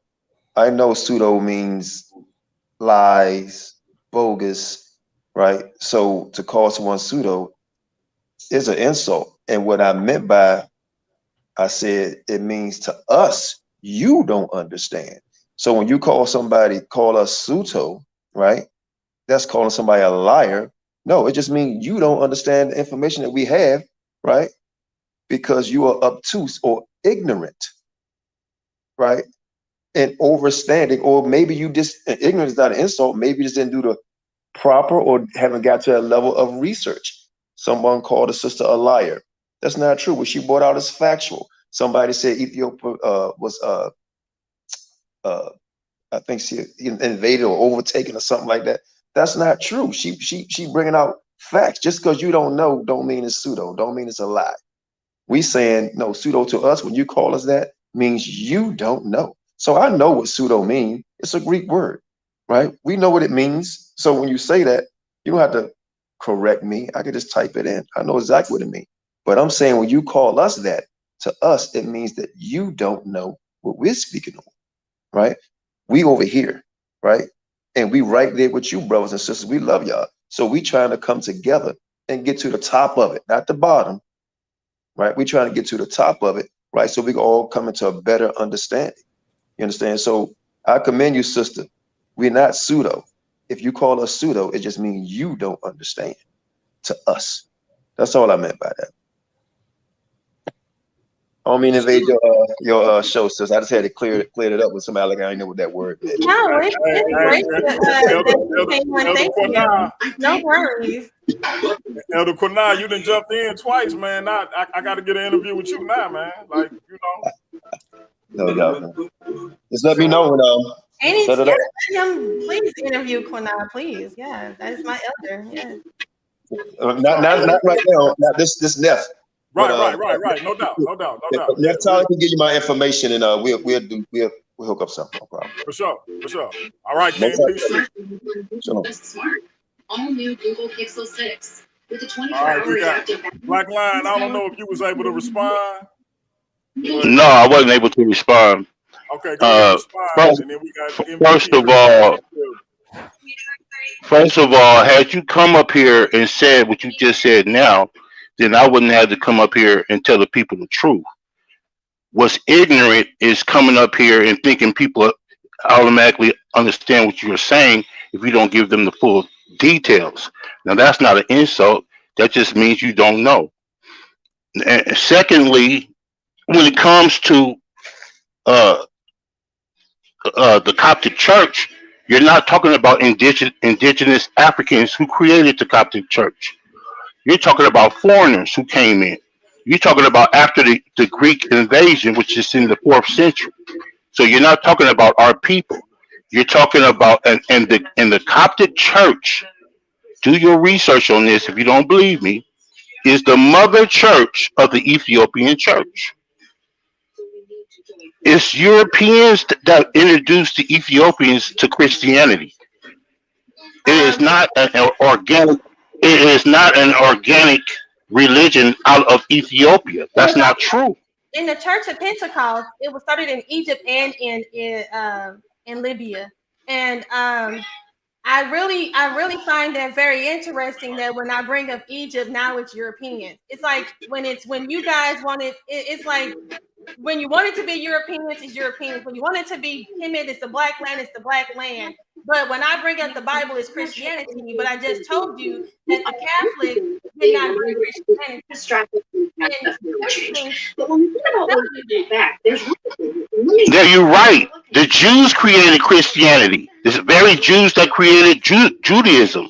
You're absolutely correct. But they still are not our people. What about Libya?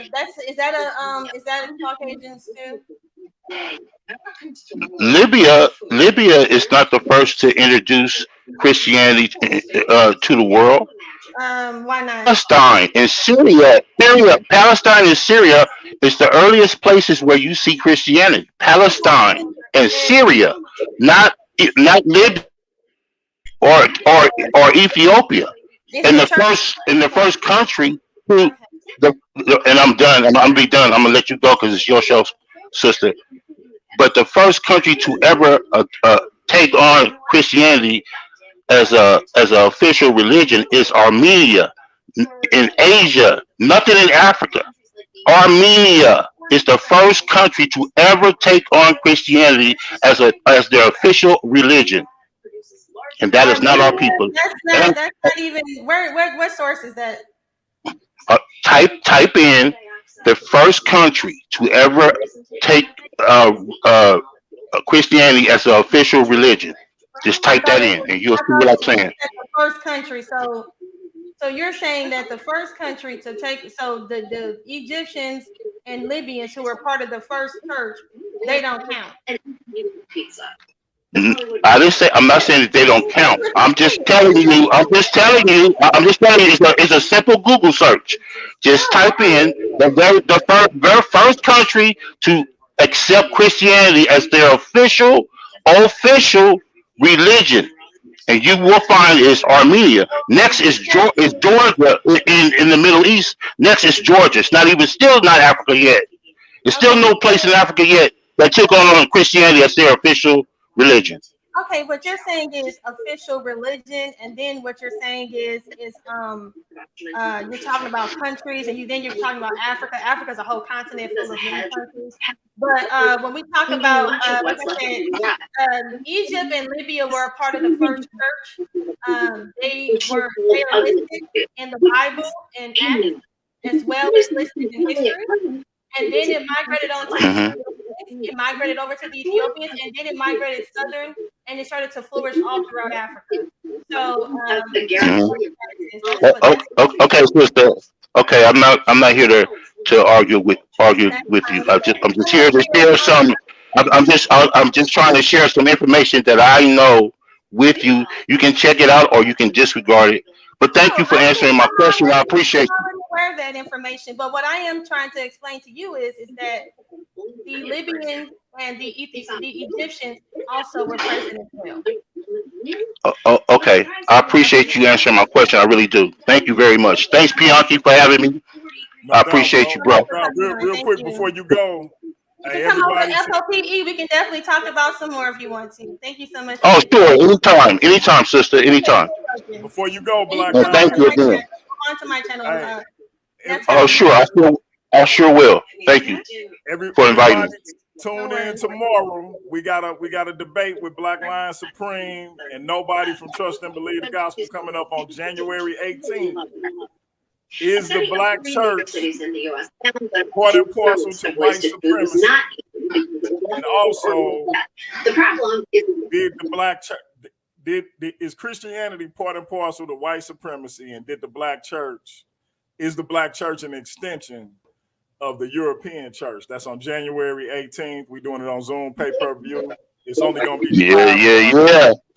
So we're gonna have a prelim tomorrow with the two brothers. 8 o'clock, so y'all tune in for that if you will. Black Lion. Get ready, Nobody. Coming for you. One more thing before I go. Sister, thank you so much for confirming that people did believe in the book of Enoch. Thank you, sister. Tell Nobody that, because he's been telling me for 2 days that they didn't. Peace, y'all. Appreciate you. Peace, now, it used to be Canaan for a very long time.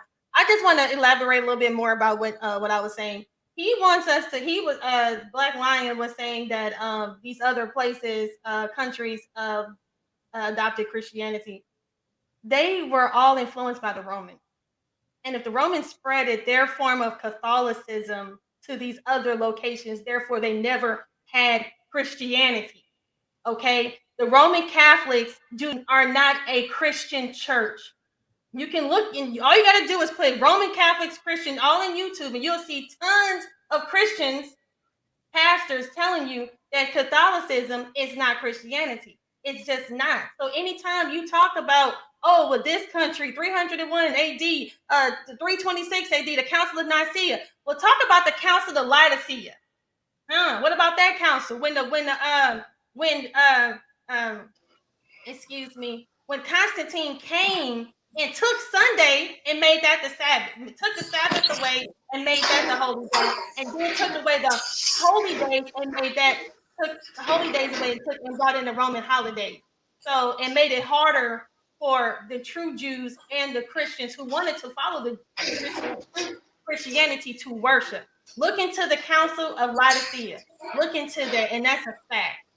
The whole thing about this Christianity spreading all around is a lie.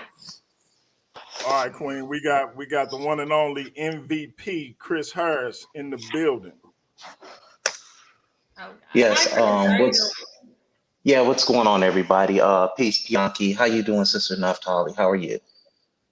I'm doing fabulous. Thanks for asking. Okay, I want to address you on some of the things that you were speaking about. But first, do you understand that you are on a platform that we do exchange information? Yes. Are you? Yes. I'm always. That's what I was telling Bianchi. I'm all about sharing information and also learning. That is one of my main things. Is I love to learn information as well. Okay, so we agree that we're on a platform and information can be scrutinized. Would you agree with that? It's nothing personal. I don't know what you mean by scrutinized, but yes, I can agree with that. Okay. If it doesn't stand up to a certain standard, then information is scrutinized. It can be challenged. Well, all information can be challenged because history is essentially his story, meaning that all information comes from different sources and all people's opinions, and it's all subjugated to one's opinion and one's, belief in that. Okay. Well, I want to have a conversation with you about Egypt, because I know you mentioned Egypt, and I know you teach that the Israelites came out of Egypt. The first thing I would like to ask you for is, what is the date? Okay, that's fine. Mm-hmm. What is the date and the name of the Pharaoh of your Exodus? Okay. Who was this king or Pharaoh? Well, many people believe that it was Ramses. I actually take a different approach to that. I actually believe that it was Akhenaten. I believe that it was him. Are you familiar with the Pharaoh Yuya? I'm familiar with that, yes. Yuya, and the fact that his name is essentially is the same as almost Yah, right? And no. I believe that you don't agree with that. The fact that he was actually no, you're asserting that his name means Yah. It doesn't say his name does not mean Yahweh. You would have to give me a definition. That is my opinion, and what I'm sharing is my take on, and that's what you're asking. But you asked me, sister, 1 second, because we're conversating. I'm not even trying to debate you. You said, but you just said, was I familiar with the fact that his name means Yah? And I said, no, it's not. Similar. I didn't say it meant. No, I said it was similar to Yah. Okay, well, you would have to show me a language tree in order to prove that. You just can't say something like that. That is called an assertion. Well, we can talk about the language because we already know that the Proto-Sinaitic is more of like a Canaanite script, and we know that the Hebrew is sister. The Proto-Sinaitic is Canaanite. I know, and Hebrew is Canaanite as well. They're both Semitic. There's no such language as Hebrew. Doesn't exist. Well, the Hebrew that we are known and aware of is 1,000 years old, and it's called Hebrew, and it is called Canaanite. No, actually, it comes from the kingdom of Aramea, and it's the Aramaic text. It was put Sister, please, just let me talk. The reading that you guys read today is the Aramaic script. It was put into use under King Darius in the 6th century BCE because he was in fact the king, and all those nations, they were under his rule. And in order to control the people and to keep trade going peacefully, where everybody can trade and understand one another, he put the kingdoms that he reigned over under the script of Aramaic. This is a Okay, well, scholastic fact. well, I Aramaic. will send you the information. Okay, but Aramaic is a different language than Hebrew, and that Okay, is can what. you show me real quick before we get into that, before you say Aramaic is a different language from Hebrew, you stated that it was Akhenaten. Am I correct? No, I said that was my opinion. I would believe that it was Akhenaten, but we also Oh, know of the. Excuse me. You have spoken. Now it's my turn. Thank you. We have. I was speaking on the. You asked me who I believed it was. That was Assyrian. no, I asked you who it I'm was. I didn't ask you speaking. who I believe. Let her go, Chris. I said many Okay. people believe that it was Ramsey. Okay. Okay. I answered your question. Then I turned around and I told you what I believe. Now, take it for what it is. They say it's Ramsey. That's what they say. I answered Okay. your So question. that's fine. Was it Ramses or Akhenaten? You People said say you it's believe that Ramsey. it, People say okay. it's Ramses. Yes. Okay, let's move on. Okay, fine.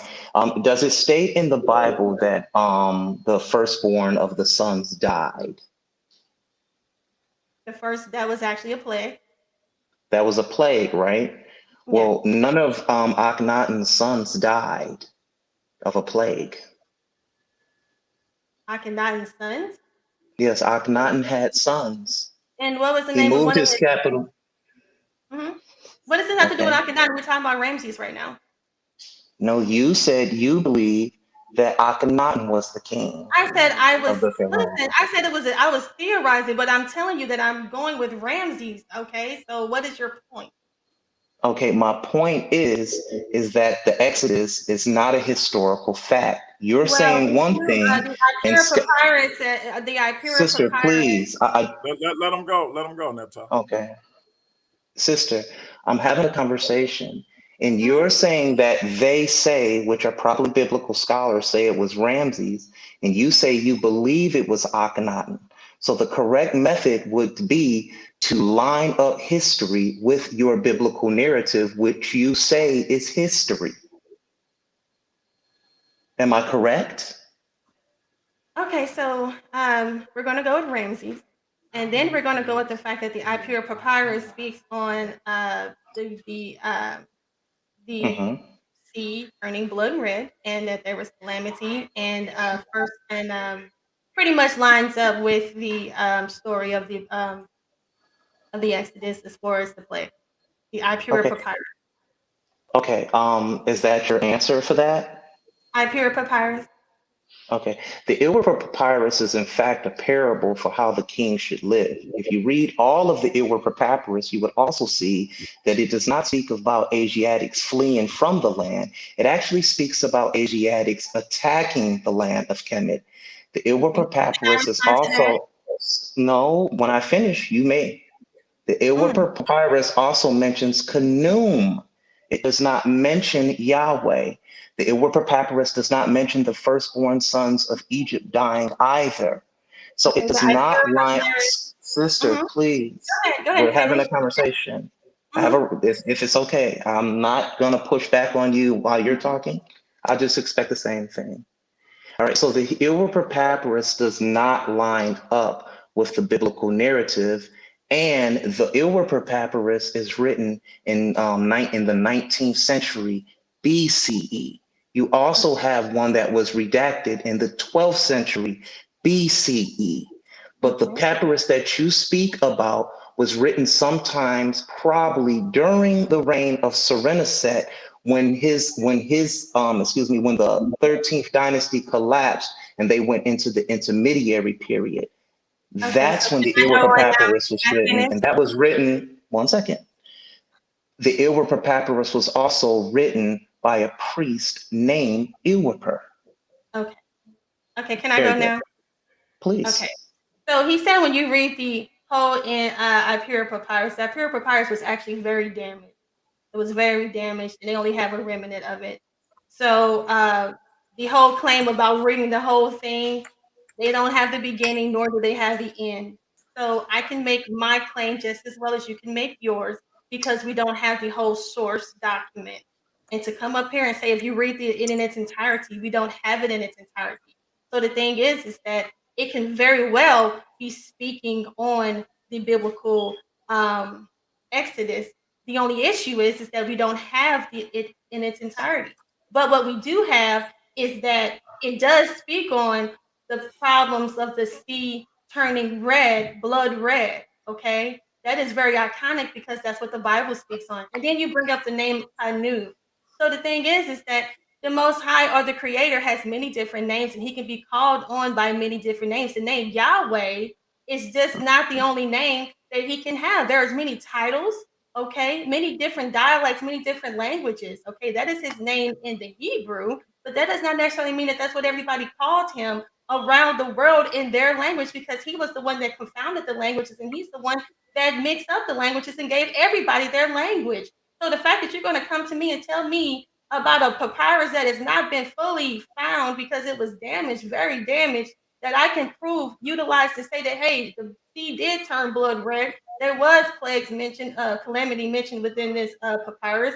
And to also talk about the name of a pharaoh or the name of a deity being called upon does not, nor does not take away the fact that the Most High goes by many different names in many different languages. That does not take away my claim. I still have a valid claim here, and I can utilize the source as I please. Okay. Go ahead and respond. Okay, once again, you using the Ilwer Papyrus yourself that you brought up. Now that's called a contradiction, what you just did. No, it's not. I did not contradict excuse me, myself. excuse me, out of respect, may I finish, please? I don't like the way you're going. I don't like the way you're talking. We're supposed to be having a dialogue. I'm being very calm. Condescending. No, it's just not meshing. Pianki, I was talking to please. Pianki and the Black Lion, and it's like, okay. Hold you on. don't have Pianki, to be so, please. you don't have to have that I'm tone. being Let's very just come kind together. and quiet. I am. But it seems that every time, excuse me, sister, it seems that every time there's a lot of scholastic pushback against your stances, you begin to play this victim. That's not fair to anybody engaging you scholastically. I have not insulted you. I have not cut you off. I'm being very calm. That's fine. When I'm talking to you, I'm not even being condescending. I'm not. It's not about that. I'm just saying it's okay. Everything's okay. All I'm saying is everything's okay, right. brother. So I'm just once again, we're just talking. That's all I'm saying. I'm not sad about what you're saying. You're not saying anything that I have not heard before. I just want to let you know that this is the same thing. It's the Exodus. Did it exist or not? You're going to tell me that the Apparel Papyrus is pseudo. I'm going to tell you that it's not, and then we're going to move on. It's not a big deal. I've heard this already. Let's talk about something else. What else do you want to say? Sister, now you agreed to talk to me. I'm not going to do this, and it's not fair to me when I'm trying to have a scholastic engagement with you. Okay. So please, let me just answer back to your question. Now, the Ilwer Papyrus, which you use to sustain the story of the Exodus, now you're saying that it's found fragmentary. I agree. Then my pushback against you brought out at the beginning. Excuse me, if you read the whole sister, thing, please. I had to bring out that it was not Please, I just want to finish. Okay. Real quick. Queen, do you want to finish this conversation or no? Because that's okay, Pianki. I'll pass. Thank you, bro. I'll pass. Thank you. Y'all You didn't have to kick him off. You didn't have to kick him off. I didn't kick him off. You didn't even have to, Pianki, let me say this. No, hear me out. Uh-huh. You the guest. I was giving you the preference. My No, brother. I didn't mind Chris. It's No, just no, the fact that he I made get it it. so But, serious. but let me say this. He chose to leave. I didn't tell him to leave. So that's not I was giving you the preference of finishing the conversation because it didn't seem like it was going nowhere. So I'm not mad at him for leaving, but I didn't tell him to leave. He didn't have to leave. So Well, I just want to say this. If Chris wants to come back on, I'll promise him that I will give him the floor and I will relax. Okay? Tell him, hey Chris, come back, come back in. Let's do it again. I just, it's no big deal. It's just the fact is that it's just like I just was like getting a little, triggered by his tone. But let me just relax and just bring him back in and let's just try it over. It's no big deal. I'm good.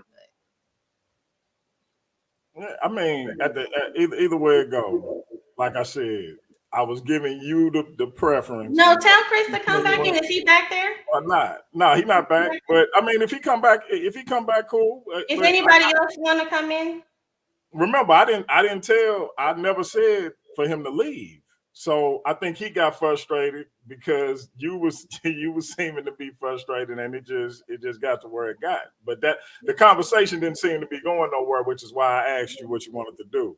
Well, I have a problem with. Let me see. People don't know. People in the chat don't know that me and Chris have had a very extensive history of him coming onto my channel and him talking and saying things. Me and him have been talking for about a good 3 to 4 months.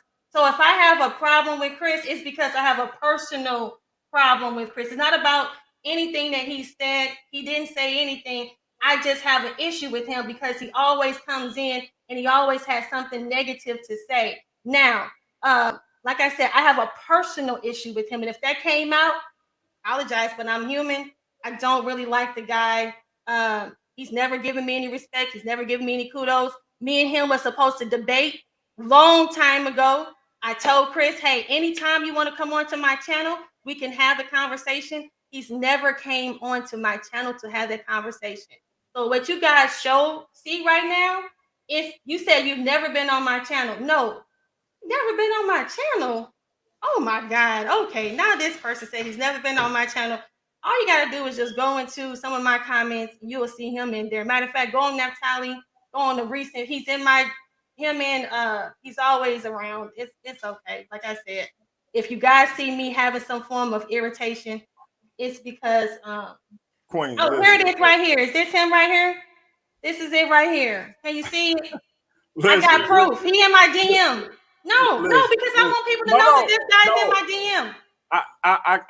We understand if y'all have some personal, and that actually that's why people talking about, oh, she's triggered. Yeah, because me and him, we've had some stuff going back and forth that's personal. Now, when I talk to all these other people, I don't have a problem with people coming on and talking, but I don't care for Chris. And as you see, it came out because I don't care for him. All I say is this. And he gonna say that he never been on my stuff. Dude, I got you in my DM. Look at it. Hold on, can I put it in there? Hold on. Because people can't see it. I'm trying to, this is blurry. Hold on, I want you to see it. Yeah, it's blurry. No, sis, we believe you, but listen. I'm gonna say this. Dang, Chris, I don't have to lie. Chris, he in my DM. He's in my DM, y'all. Nobody tripping off Chris. Sis, we don't think you lying, and you ain't gotta listen. Let's be clear. You said this don't happen because he had me look flustered. Look, you ain't even gotta.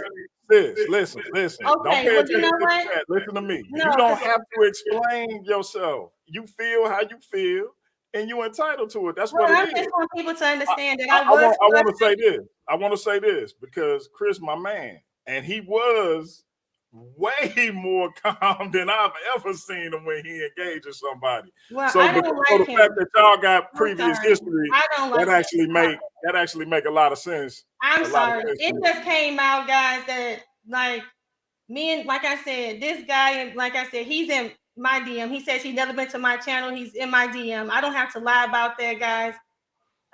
My channel, Naphtali New School of Thought, you can go in there, you can see his comments unless he goes in there and deletes them. But everything's good. I I just said, he's just one of those people that just really gets me. You don't have to explain yourself to nobody, Queen. It's all good. It's good. Is there anybody else that wants to build with me? Let's just build, because I do apologize that that side came out of me, but I'm only human. I can only take so much from him. I can only take so much. Like literally, I can. Yeah, it's all good. You like I say, this you the guest, so I gave you the preference. It is what it is. Like I say, Chris, my man, and I didn't tell him to leave. I think he just got frustrated with the way things was going. He sat there and said that he didn't come on my channel. But we're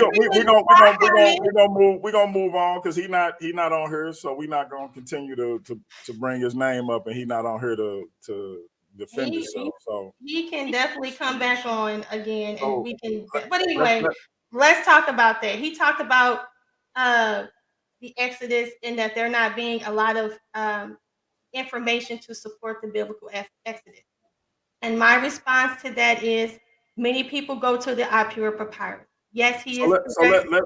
Let's me and you talk about the Exodus. Let's talk about it. Yeah. So as far as I'm concerned, there's no archaeological evidence for the Exodus. There's no historical evidence for the Exodus. We don't see anything. The only thing that we see that's comparable to an Exodus is the expulsion of the Hyksos. And I say this is my opinion. The Exodus is a polemic against African people, and it's done in response to those Amu, as the ancient Kemetic people call them, getting their ass kicked and getting kicked out of Kemet. And so they wrote a story where and look at the name Moses don't even make sense, because it would nobody in Kemet called Moses. That's not a Kemetic name. You would have to have something in front of Moses, Tutmosis, Moses. Ain't nobody gonna be named just Moses. So that right there. The name was Moshe. The name was Moshe. And also, right. hold on. But real quick. Wouldn't he? I'm sorry. You say his name was Moshe, which would be a Hebrew name, right, or an Israelite name. But if he had a Kemetic name, if he was raised Kemetic, he would have had a Kemetic name. So again, the narrative don't even make sense. So, can I respond to you? So yeah, go ahead. Thank you. Take all the time. There is a slew of information out there. Now the problem is that if you guys want to accept it, they said that they found chariot remains underneath the. That been debunked, Queen. And by whom though? It's amazing to me. So let's talk about it. So we know the Hebrew Israelites were the Egyptians called them the apparel, correct? And we know that the apparel, right? The Hebrews were mentioned in Egypt by the name of apparel, correct? Yeah, they were there. I would never say they wouldn't there. So we understand. Hold on. So we understand that the Hebrews were actually in Egypt, right? That's not up for debate. Correct. Okay. Well, see, that the only thing is that right there just proves to you that they were there. The apparel. We know that the Amarna letters. Hold on. Let me say. We know the Amarna letters were actually speaking on the Habiru or the Apiru many times, causing problems, causing issues. We know that the Canaanites were just going back and forth with Akhenaten about the Apiru or the Habiru. And so we know that the Hebrews were there. We know that from the different stelae that have been located within Egypt. We know that the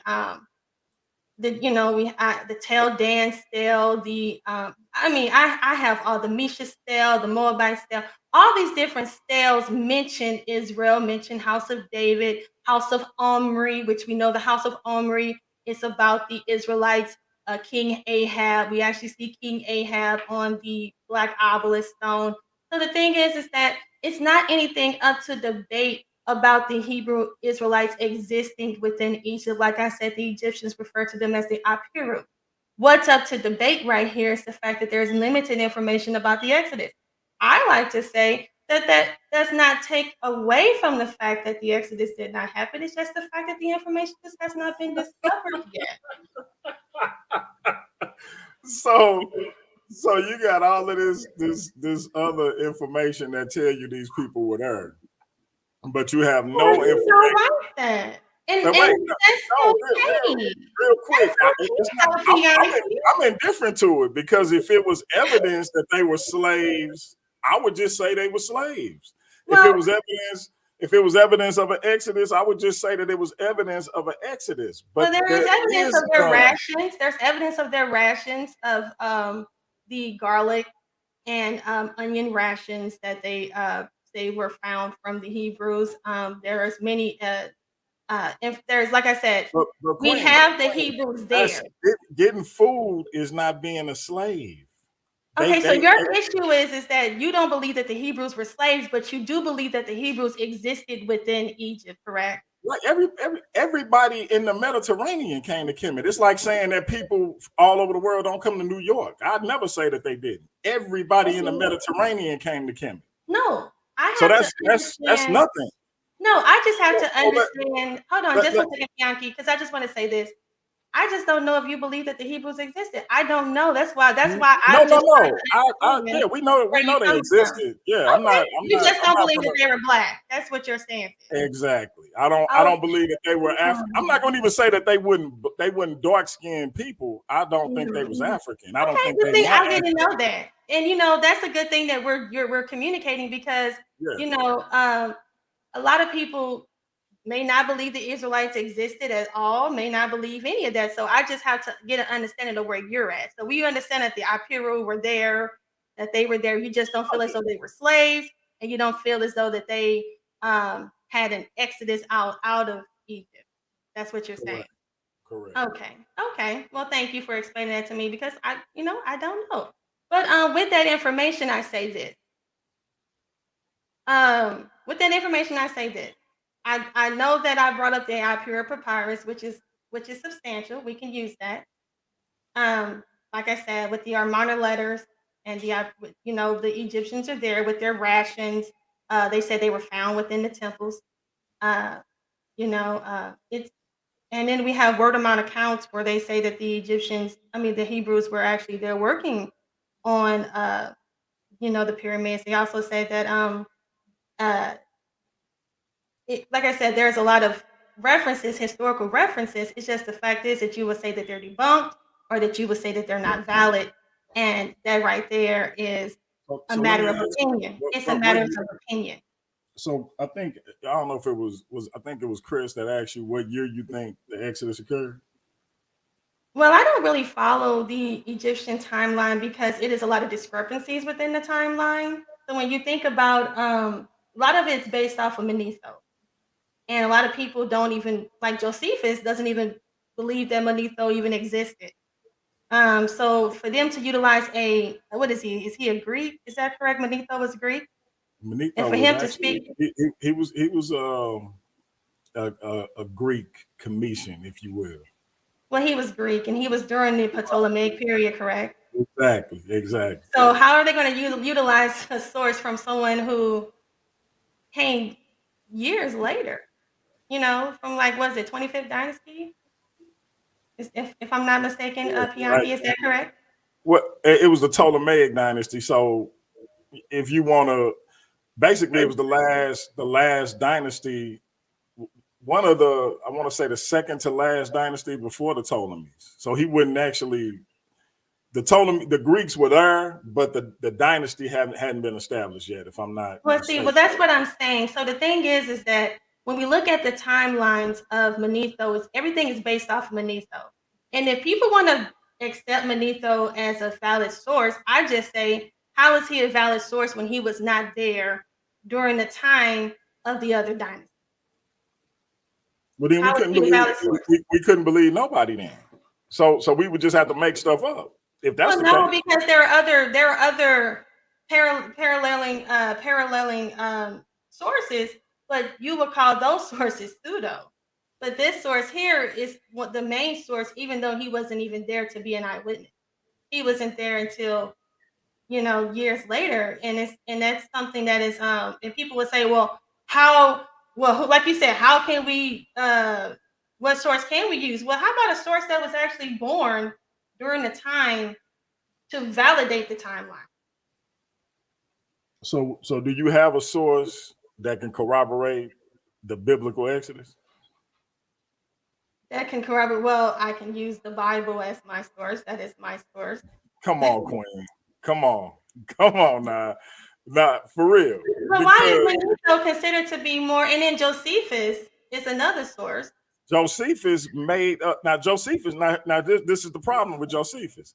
Josephus said that the Israelites built the Merkuti, the pyramids, and we know that's a lie. Well, So, actually, don't say so, it. well, Please actually, don't. people Please say don't. I don't have a problem with that, and that's the problem is Can that you you what have you a problem right with it. now? See, that's what's so funny is that when it's my stuff, it's like, oh, do you really believe that? But when I question your stuff, you're like, so you really believe that they wouldn't even know where near Kemet then though. Like they Abraham wouldn't visited Kemet when all the the time. pyramids was built, they wouldn't know where near Kemet. Why not? They say Abraham was a. If you look at some sources, they say Abraham was a pyramid builder himself. Abraham. Oh, I know you don't like the information, but that does not we negate the fact that we got evidence. You got evidence for Abraham too. Well, we have the world-renowned Assyriologist that said the one speculative truth about the Hebrews is that Abraham actually did exist, and that was from Kramer. So one person. The person and also Arnold Coble. Okay, but you base everything off of Manetho, who No, people don't even know if he really exists. I don't base everything off of Manetho. But that's what that's where this timeline comes from. And Josephus, who's actually a historical figure, says that he doesn't even think Manetho existed. And then on top of that, you guys laugh at me bringing up you do know Josephus was a traitor and worked for Rome. So he was basically a Roman propagandist. You do know that, right? That actually validates our history as Black people. A lot of our people are traitors, but that does not negate his information as being anything of reference. You asked me about the timeline. The fact that he was a Roman propagandist don't negate his information. What I take from that is this: he was a historical figure that left his account. Now he does not believe Manetho. He wasn't alive during when the Exodus would occur either. So he was making stuff up. But so is Manetho making things up? He could have been. Okay, so that's why I say that there's that's why you have people like Paula McNutt, Dr. Paula McNutt, Dr. Bruce Williams, Dr. Kenneth Steele, Dr. Emily Teeter, who go back and do the actual work. They dig in these sites. They date the artifacts. And that's so why I call it Assyriologists, Arnold Coble and Kramer, because they're the ones that are actually. Arnold Coble was the one that actually deciphered the Sumerian language, and as well as the Epic of Gilgamesh, I believe that one. And so he's the one that's going in, and they're looking at the tablets, and they're the ones that are, translating that information. And I mean, listen. If they somehow discover that Abraham existed, that's fine. Salute to the father of the Jews. But that still wouldn't have nothing to do with Kemet. So at the end of the day, what I know for a fact is we had these Amu welcomed into Kemet when they land in Canaan was in a famine. They came in, they was welcomed in, they was shown hospitality, they was fed. We know this for a fact. They turned on the Kemetic people in Upper Egypt or Lower Egypt from the way they looked at it, but for us it would have been the north. But they turned on them, killed the Nasubidi, and they took over and they ruled for almost 200 years until they was kicked out by Tutmosis III. We know And that. this is the account of what you're saying that the Israelites did. No, this is historical. No, I'm just saying this is what you're saying the Israelites. This is what they said the Israelites. I'm saying this is what these Amu, what was called the Amu, these Canaanites. Okay, we're not talking about the Amur. Yeah. I'm gonna tell you why we talking about them though, because at the end of the day, Israelites ain't nothing but Canaanites that decided to stop following that culture and broke away from it. That's why they spend so much time railing against what the Canaanites do, whether it was the Philistines, the Ammonites, whatever ite they wanted to put on their name. That's why they had so many polemics against those people, because they were the same people who decided to do something else. And so that's why El and Yah and all of these people have similar names. Yes. Okay, go ahead, finish. I don't want to interrupt you. Go ahead. Let me know when you're done. I'm almost done. My point is that when they got kicked out, it's funny to me how they basically reverse the story. They get kicked out and somebody named Moses leads them out and rescues them, as opposed to somebody named Tutmosis kicking their ass and booting them out. So did it happen or not? They got kicked out. Yeah, they did. See, well, okay. So I don't want to interrupt you, Pianki, because we're having a good build. See, I don't have a problem. You see that? No, we good. Yeah, you see? So I just want to explain, because like I said, I don't mind having these tough conversations. I really like that you brought up the fact that you believe the Israelites are the Canaanites. Now, do you think the Canaanites exist this very day? Do I think that they exist? I think we see what's left of them. Yeah. So you don't think they're still living, or do you? I think they descendants. Okay, who are their descendants today? The people that's over there right now. So you deem them to be Canaanites? I deem them to be the descendants of the Canaanites. Okay, awesome. Thank you for saying that. That don't mean that they were considered like that. Like I'm the descendant of people in ancient Africa, but I wouldn't call myself what they call themselves. You see what I mean?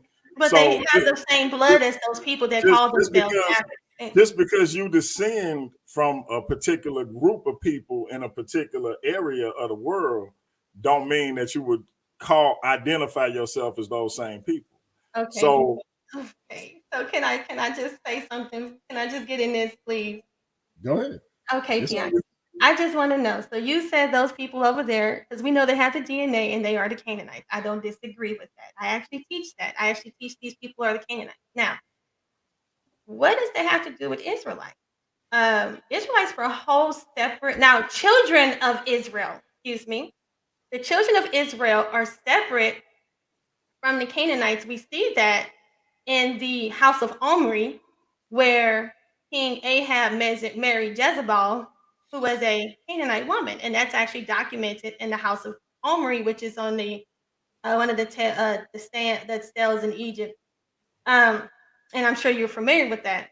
So they differentiate themselves all the time. They always speak of the Habiru as a separate people. As a matter of fact, as it was documented in the Armana letters, the Canaanites were actually complaining to Akhenaten about the Habiru, which were the Hebrews. So why would they talk about a group of people that's not them? That's what I'm trying to tell you, sis. They broke away from them. No, they did not break away because they were never the same. They broke away and they started instead of following. And what source is that from? Yeah. Okay, let me. Because we're about to start quoting sources. Okay, so according to Paula McNutt, PhD, the author. What is that written on? Where did he get that from? Hold on. Let me rock. Okay. According to Paula McNutt, PhD, she has a PhD in biblical history and is the author of Reconstructing Ancient Israelite Society. The patriarchs of the Bible are not historical persons. The Exodus, as described in the narrative, did not happen. The conquest of Canaan did not occur. No Abraham, Moses, or Joshua. All of these events did not happen. So what does this mean? It would mean Jacob and the 12 tribes don't exist before the monarchy period. The history is pretty much non-existent. But after you start to find different characters scattered from 900 BC to 200 BC, the problem is a lack of understanding of partial mythos and its purpose. If the Abraham and Moses story was part of a national mythos, technically speaking, no one today should be claiming to be descendants of a tribal system that didn't exist. What more than likely, and what most scholars are certain happened, was that the Israelite, the people we know as Israelites, were Canaanites who broke off and formed a separate culture and created polemics to explain what the differences were between them and the people they separated from. Okay, all right. And I want to respond to that. All right, so I get it that she is a doctor. I commend her for that, but she has not provided any source as to where she got her information from. She came out and she said that the conquest of Canaan was not found, but the conquest of Canaan is actually documented in the Amarna letters.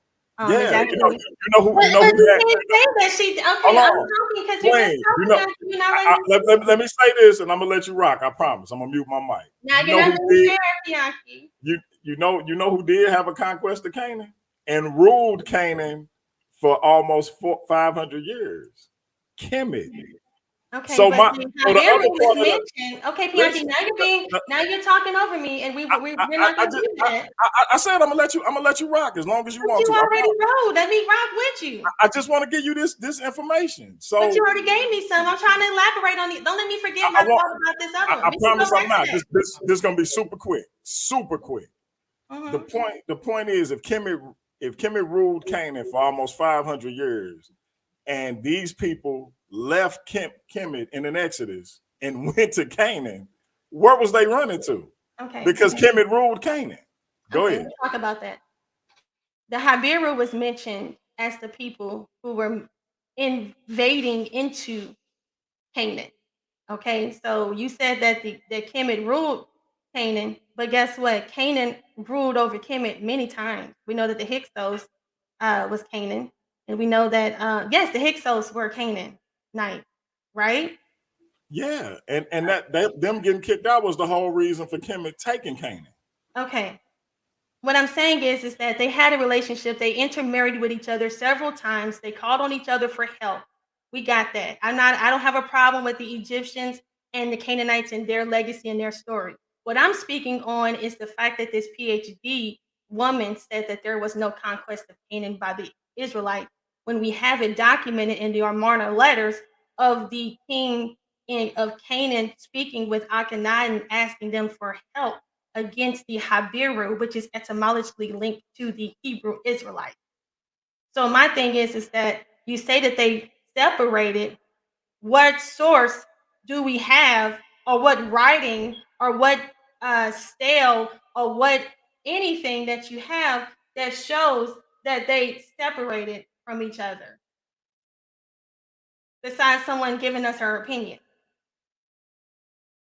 Because I mentioned the Amarna letters, I mentioned the tale. I have the steles actually that I can actually give you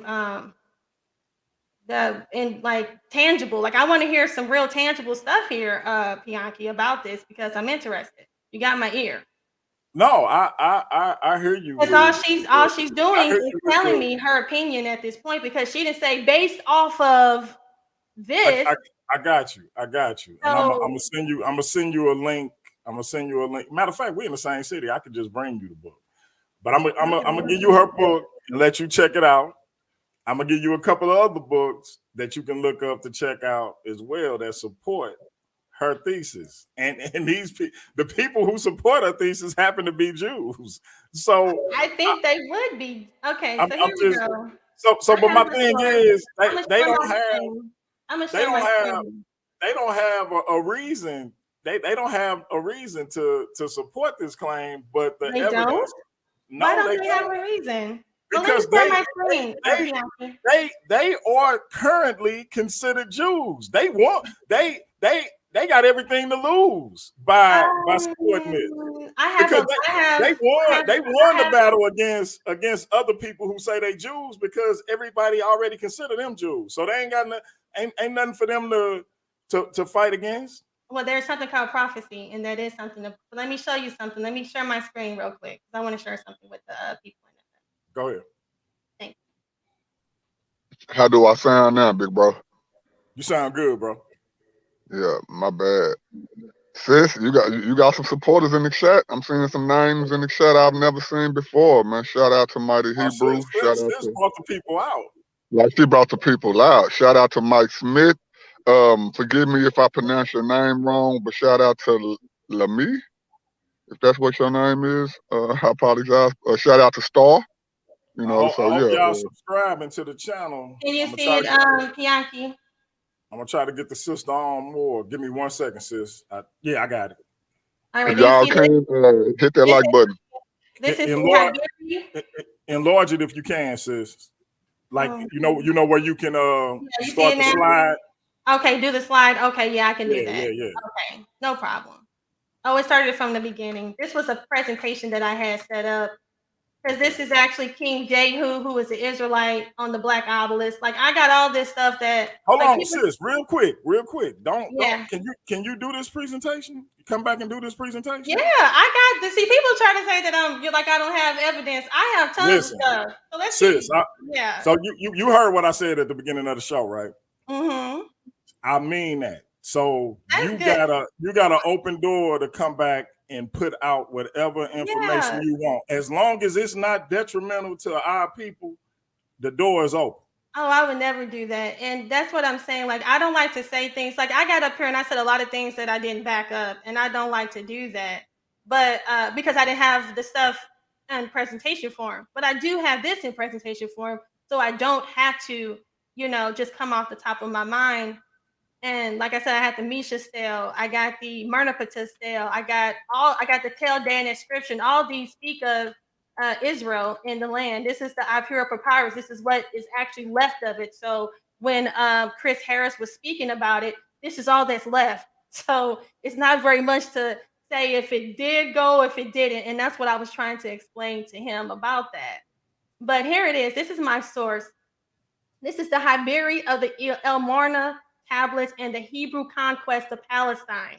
This is actually from George A. Barton, University of Pennsylvania, and the Philadelphia Divinity School. It says it has been recognized by many scholars during the last 50 years that there are in the Bible two traditions of the Hebrew conquest of Palestine. One tradition representing the invaders as it coming from the south, and the other as coming from the east. It has also been noted by several scholars that the archaeological evidence is conflicting. The El Amarna letters, if the Hiberi or Hebrews are, as many scholars believe them to be, placing the conquest in the 18th Egyptian dynasty, while the combined evidence of the cities of Pithom and Ramses and puts it in the 19th dynasty. So it says the literature on the subject up to the year 1913 was summarized by Professor L.B. Patton in the Journal of Biblical Literature, who held that there were two conquests, one in El Amarna period and the other in 1200 BC. This view the writer adopted, and although powerful arguments have been made by some in favor of supposing that all Hebrew tribes entered Palestine in the Amarna period, it seems to him that the most probable view, the writer identified the Hiberi with the Leah tribes. So anyway, this right here is just a quick synopsis. I can pull out the whole reference, but I just was showing that there is scholars, many that actually agree that the El Amarna letters that speak on the Hiberi, which are the Hebrews, and it says placing them in the conquest of the 18th dynasty. And so whatever that other doctor was saying that you were providing, she may not agree. But the thing is that it doesn't take away the fact that we do have some information in the El Amarna tablets that speak otherwise, and she has not provided any source that to say that it did not exist. So it's just her opinion at this point in time. Well, you know, sis, you know she cited and source up in her book, so we'll get to that though. But check it out. In the meantime, like I said, the door open. Whenever you want to come back, present what you want to present. If you got a discussion you want to have with somebody, we can get to that. So no, it's just the fact is that when we hear about these Canaanites and you say, oh, the Israelites don't have anything, these people in Israel don't have a problem because people recognize them as Jews. Well, there's a growing population that is not recognizing them as Jews, but actually recognizing them to be the people that they are genetically identified with, and as Canaanites. yeah, and I hear you on that. And me and you, now me and you we can have a discussion on that. And I'm gonna give you all the respect in the world. You could ask anybody. My brother Nobody is the best moderator out there. So well, and I just looked at someone in the chat, and I just want to say to someone that says she just debunked a PhD. What I just did was I provided a source alternative to that PhD source. I utilized a source from another university, okay, which is very credible. And if someone wants to call it horrible, well, you're entitled to your opinion. It does not negate the fact that my information. You gotta stop looking at that chat. Look, if you stand on your information, don't worry about what nobody got to say. I'm not worried about them. I just like to interact. It doesn't do anything. You ain't even gotta defend it. No, I'm just saying you're correct, Bianchi. You're so correct. But see, what I was just saying is that although that there are people that come out with their narrative, there are other people that have an alternative, and it's very tangible to stand up against their claim, because she just said that there is no evidence, but it's found in the El Amarna tablet. Why would she say that? So would you be willing to come back and have, and I wouldn't call it a debate, because it'd be more like a moderated dialogue where my brother kind of keep us on task, and you go present your info, I present my info, and you have my word. I'm not gonna flip out on you or nothing like that. So we'll see. We'll see. Because I don't have a problem, but or just like I said, come back and do your PowerPoint and present your information. It ain't got to be a discussion with nobody. You just present your information. I don't mind coming on and having a conversation about it. The only issue is that I have a lot of information that I can provide. Very tangible, really good, deep information that supports Black people being the Jews, as well as Black people. I mean, the Jews being within Egypt. Now, if you guys don't believe that they were servants or slaves, that is I don't know what is the big deal about that anyway? What is the big deal about that? What does that prove? Because if they weren't slaves, the biblical narrative not true. Wow, just okay. Well, that's pretty so the fact that they exist means nothing. Queen, them existing, that don't make the biblical narrative true though. Like the ancient Kemet existed. Ancient Kemet existed, but the biblical narrative can't even tell you. It's talk about two pharaohs, both of which, if they were Nusut Bitties in ancient Kemet or ancient Egypt, they would have had at least 5 royal names, and this book can't provide you with one. And we're talking about 2 pharaohs, and it can't provide a name for them. They provide names, Shishak and Jasher. No, not for the Exodus, it don't. Well, when you speak on the Exodus, when you talk about in the book of Genesis, the Pharaoh is called Pharaoh. When you go to the book of Exodus, the Pharaoh is called Pharaoh. What is their name?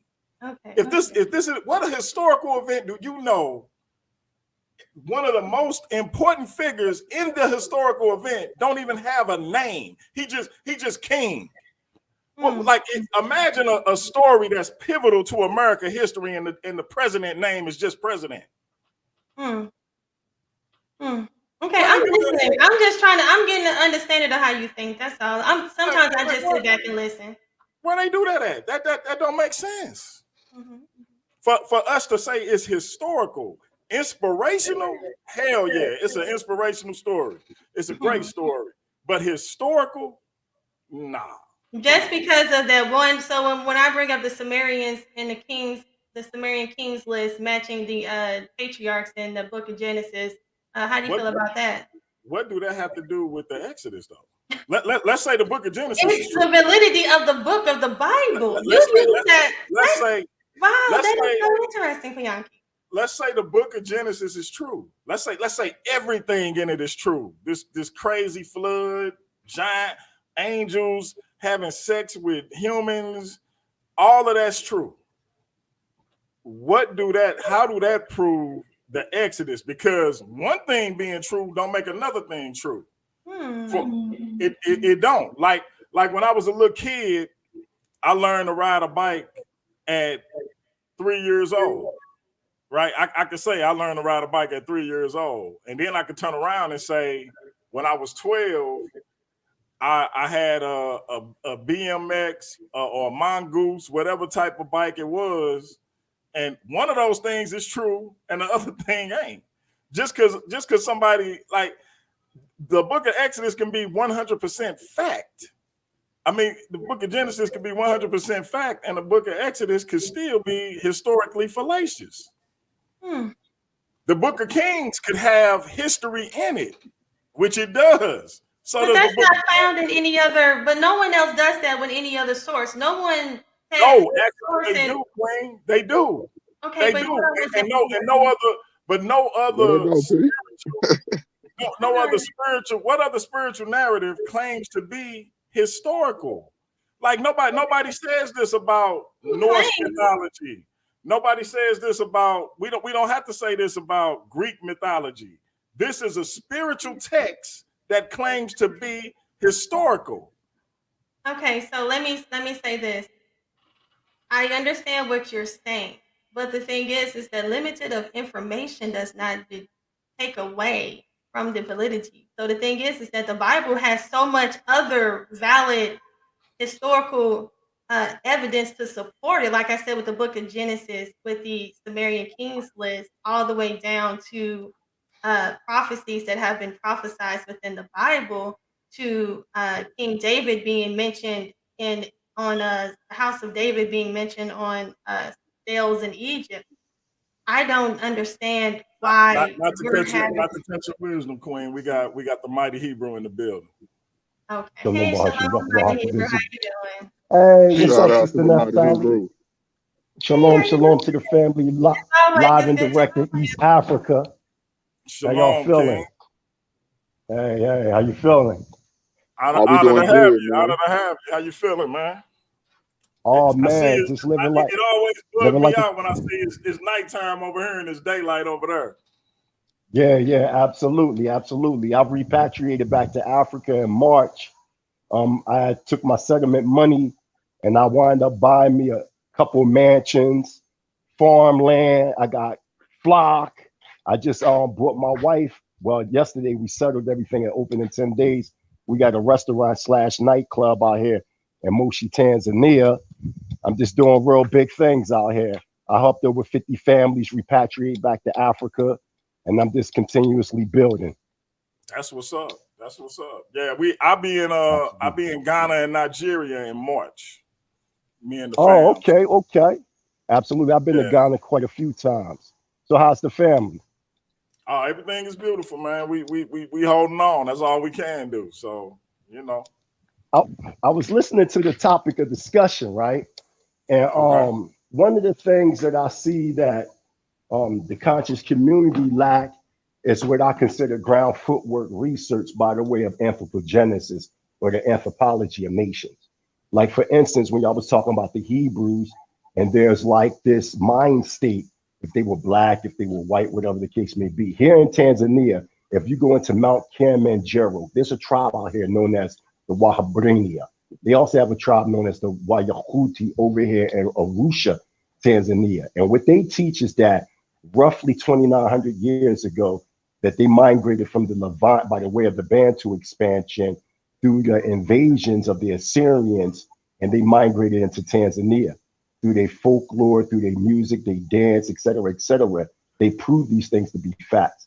I done been to Zambia, I done been to Kenya, I done been to Zanzibar, Somalia, Ethiopia. I've been to different parts of East Africa and West Africa. And what I'm doing is I'm studying these tribes that are saying that they're Hebrews. Now, not to say that every tribe in Africa is Hebrews, because that's not the case.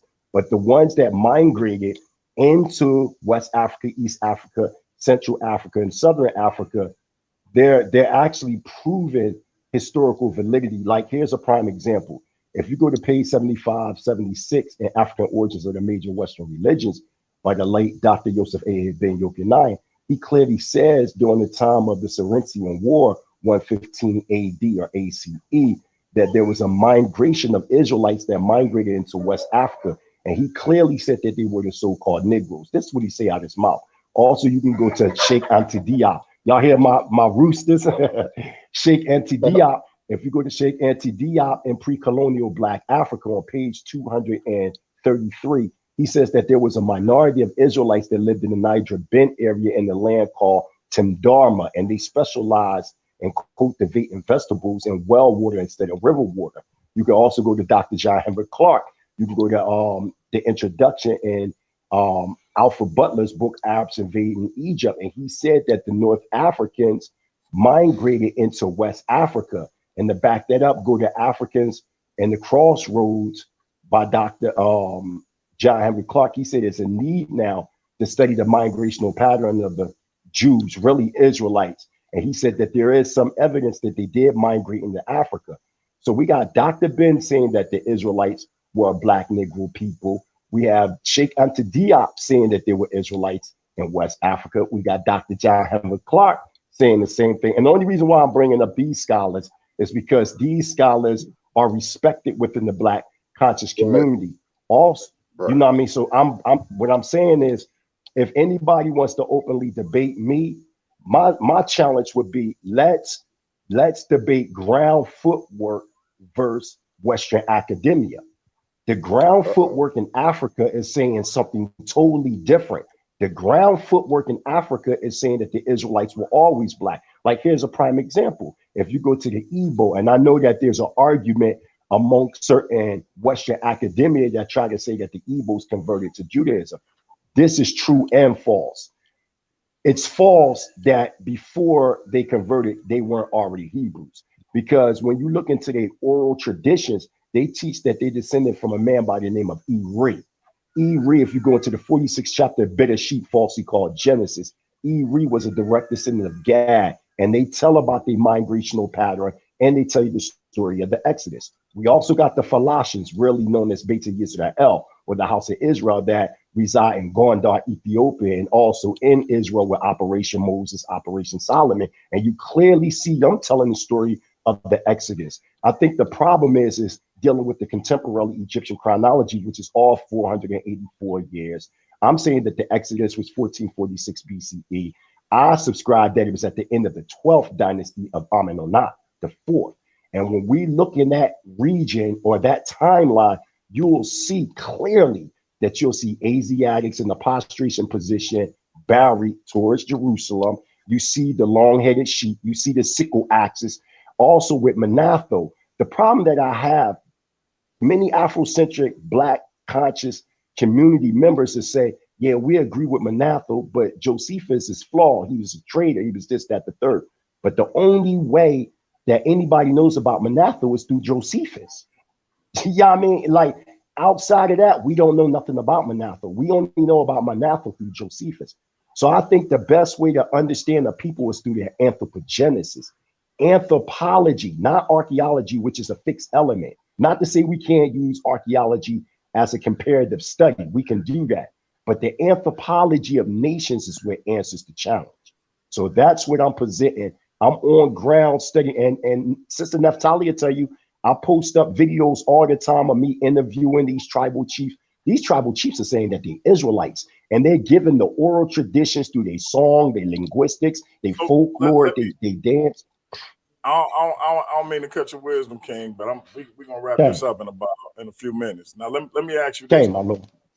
So now you say these tribal chiefs are saying that they Israelites, and are they saying that based on being Bible believers in the modern era, or are they saying that because they were Israelites all this time? See, that's my issue, because that's a good question. That's a good question. What you saying? We have people that have been practicing African cultures, or we have people like ourselves over here that was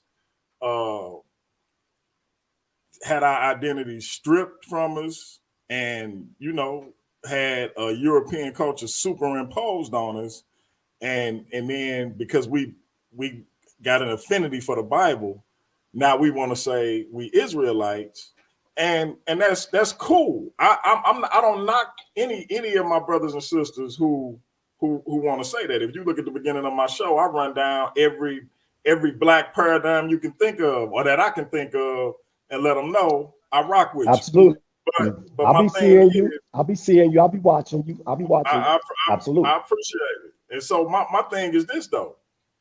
Are we doing that because we have this affinity for the Bible, and we connect to it because we've been taught about Abraham, Isaac, Jacob, Moses, so on and so forth every Sunday in church? So when we get somebody on the corner saying, "What's your nationality?" You X, Y, Z, and Z. We connect to it because that's what we've been taught all our life, or is it because we really are connected to these people? And if we are connected to those people, then why is it that we don't see that within the African continent until supposedly until a certain point? Because even with you giving that date for the Exodus, again, Kemet ruled Canaan. So they jumped out the frying pan and into the fire. You see what I mean? So like if you got kicked out of Kemet, how you gonna go to Kemet? That I don't understand that. I have no problem with that. Well, it's a question that you asked. I want to back up a little bit. You was asking the question about were they already Bible believers? Like, did they read the Bible first and then say they're Israelites? No. You can clearly see. This is why I'm saying anthropology is the key. Because, for instance, the Wahhabrania. When you go to Mount Kilimanjaro, if I show you right now in my backyard, the clouds are still out. About Mount Kilimanjaro, you can see it in my backyard. And you can go and you can go up there and they give this whole tour about their coffee beans and et cetera, et cetera. But in the process, they have songs that are close to 3,000 years old, saying how they don't use the word Levant, but how they came from Yisrael to this area. You can see it in their music. You can see it in their dance. You can see it in their festivals. When you come to Africa, oral tradition is based upon the discipline by the way of rites of passage. So when you see these rites of passages and these oral discipline traditions, like for instance, the Falasha, remember the Falasha, they were isolated for damn near 3,000 years. They actually thought they were the only Hebrews left on the planet. And even Dr. Ben brings this out in We the Black Jews. I'm not saying that everything Dr. Ben said was correct, but he does give you a foundation to prove the African Edenic heritage of the original Hebrew people. Even when you go into, I can't give you everything, but I will give you this. Remember when the sister right here, Sister Naphtali, was breaking down the Misha Stela or the Moabite stone. If you go on line number 18 of the Moabite stone, you will see King Misha fighting King Umre. And he says out of his own mouth, for I have crushed Israel's power, Yahweh, through his power, Chemosh. So we have the Moabite Stela aligning with the second book of Kings, with the story of King Umre. So we know that there's historical validity. And furthermore, we have to understand that the Hebrews didn't document their history like the Chemician people did. This is one of the problems that I'm having with the Black Afrocentric community. They try to align all nations in alignment with how Kemet thought. If they see, like for instance, if it doesn't align with Kemetic chronology, it didn't exist. And that came from those. There's a book I forgot the name of it. I displayed it when I was having the pre-debate with Tahuti. And and it just came out 2019 in Cambridge University. And it was breaking down how Egyptology was a colonial tool to enforce white supremacy. When you talk about Petrie, when you talk about Champollion, when you talk about James Henry Bressett, all these different cats, these cats' objective was to use the Egyptian artifacts to enforce white supremacy throughout the rest of the continent, Africa, and the world at large. And we, being descendants of people from the continent of Africa, I thought in my eye, Negative Confession 39 say, don't desecrate the bodies of the ancestors. And for us to go into these museums and take cheese shots of these mummies and different things, this is the desecration of the ancestors, correct? Also, you know what I'm saying? This is a fact. That's why you laughing, because you know what I'm saying is true. And I'm not mad when at you go, I'm not really mad at what you said, though. yeah. No, I'm not saying that you mad. I'm not saying that you mad, but we know the 42 negative confessions of Maya. Some say 157 negative confessions. Even when you start studying Abraham, when you say, is there any evidence of Abraham's existence? Let me throw something at you. Yes, it is. The problem is where people are looking at. They're looking at the Chaldeans that come in the 9th century BCE. Instead of looking at the ore of Tamal in southern Tamal in the Indus Valley, which is 7,500 years old. There were two ores. I teach that Abraham wasn't from Mesopotamia. I teach that he was actually from India and migrated into Mesopotamia. Abraham was an ex-Brahmin that came from out of a Hebrew clan known as the Yadavas. You can go into the Puranas, you can go into the Vag Veda, you can go into the Yamayama and different writings, and they tell you these things. If you go to the average Brahmin or Hindu in India, they know the oral history of Abraham. See, I think the problem is where we're looking at in the date. A lot of people are looking for Abraham 1900 BCE, verse 2166 BC. They're looking in Mesopotamia, verse the Indus Valley. So if you have people looking in the wrong places, they're not going to find any results. So check it out, Ken. That's basically what I wanted to say about it. What I want to do though, do the sister got your info? As a matter of fact, go in the private chat and shoot me your info, because I want to. Now, okay. Like I told Elder Quinai, now I got to get you back on to elaborate on what you just said. You got to get my brothers on. These are my teachers, and these are my elders. They welcome. They are welcome. I want to say this. Mighty Hebrew, you dropped a lot of heavy stuff tonight, and you also gave a topic that you said that you were willing to debate. We have a roster on this channel, man, so I can definitely tell you that it's going to be somebody who would be willing to have that conversation debate or dialogue with you in the near future. Absolutely. I just want to see if I just want to see if I can get your word, that that you would come back sometime in the near future, and go on and do that, my brother. You are more than welcome on this platform, and please don't be a stranger, my brother. Absolutely. Absolutely. And what I do is I'll make it even good for y'all. And Sister Naphtali tell you, I'm not afraid to, I done debated the best. I have like different tribal chiefs. If y'all like, we could put something together. It could be something like Mighty Hebrew Speaks in Africa. I can probably once a month or twice a month have like an interview with certain chiefs in Africa, and then y'all can put it up so the people can see this is not what we're saying. This is what they're saying. You see what I'm saying? And that's what we have to do. We have to now come on the ground. Fuck academia, Western academia, because a lot of stuff they saying isn't even true. And this is the last thing I want to say. There's a good book to get by Kohen Mikael Ben Levi, known as Israelites and Jews: A Significant Difference.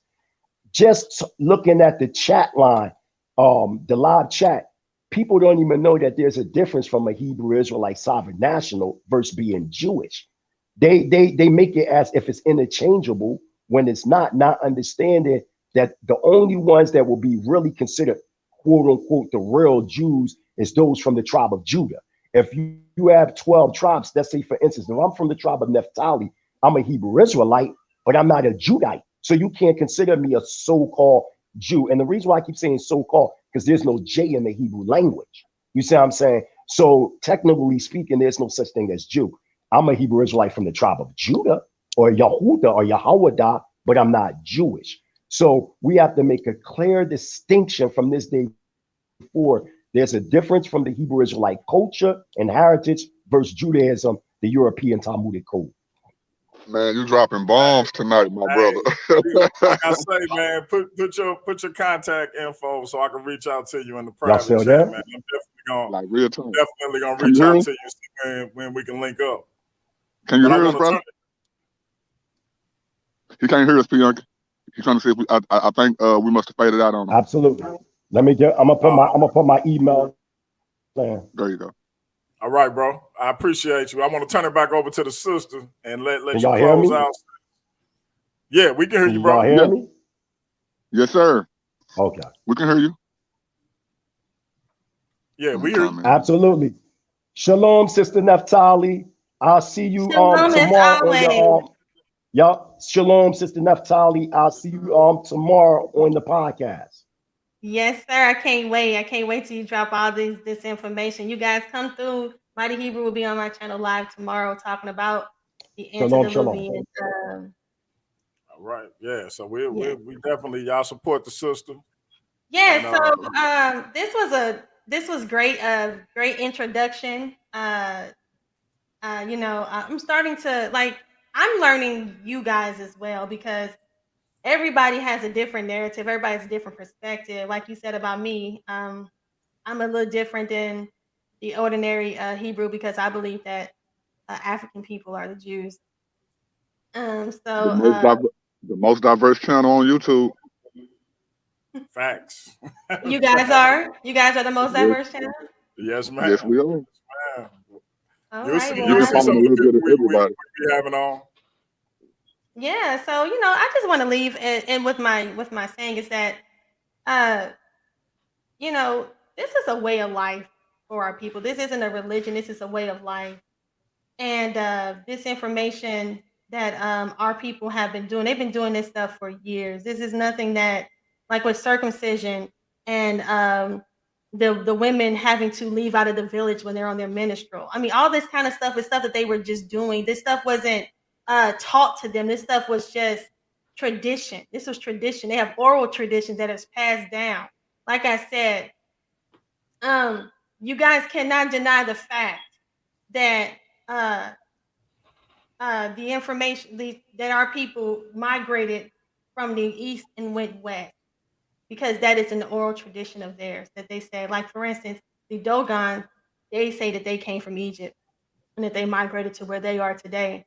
And for people to say that they made this information up or the information that we have is not true, it's actually kind of hurtful because why is it that information that people that have in Africa, it's always influenced or it's always made up? Why don't they understand their own history? Why are we a people that's always trying to gravitate and hold on to someone else's culture when we're the people that have always been the trendsetters?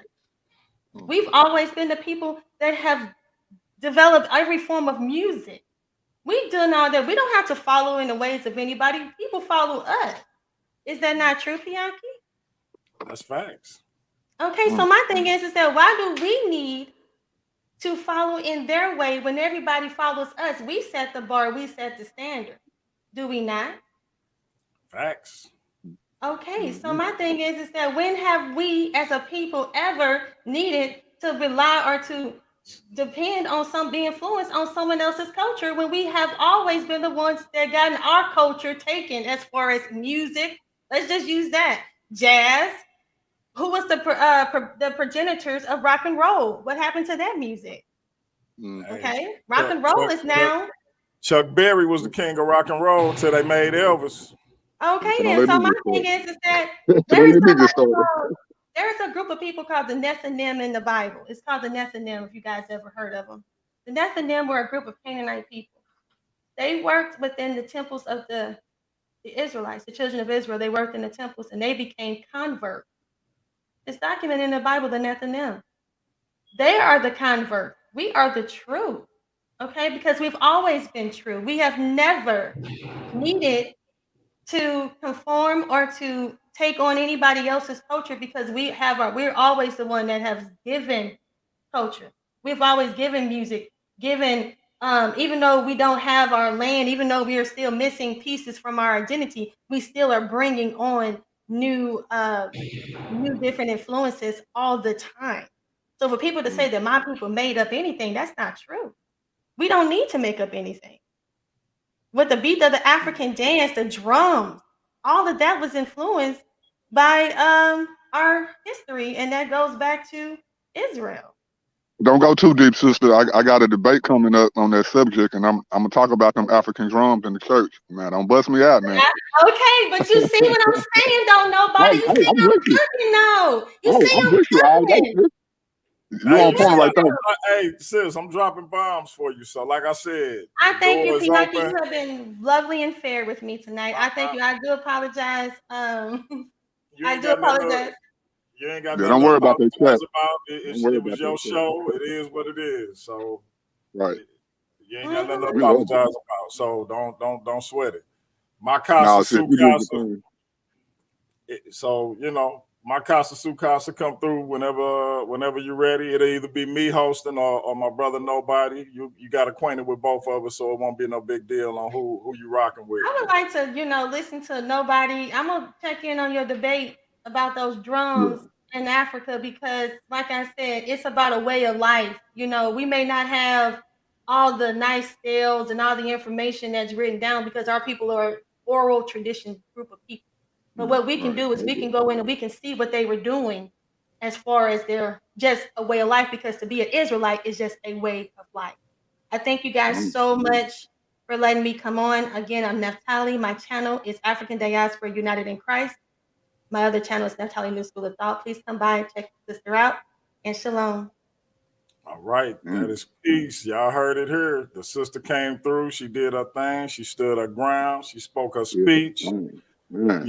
So it is what it is. My casa's her casa, so she can come through whenever she want to. You don't rock with it. It is what it is. So tomorrow, we can all agree to disagree. we can disagree to be without being disrespectfully disagreeable, as I always say. So tomorrow at 8:00, we got the one and only my brother Black Lion Supreme against my little brother Nobody from Trust and Believe the Gospel, talking about their upcoming debate on January 18th. We're doing it on Zoom pay-per-view. We only charging $5, so we hope y'all buy in.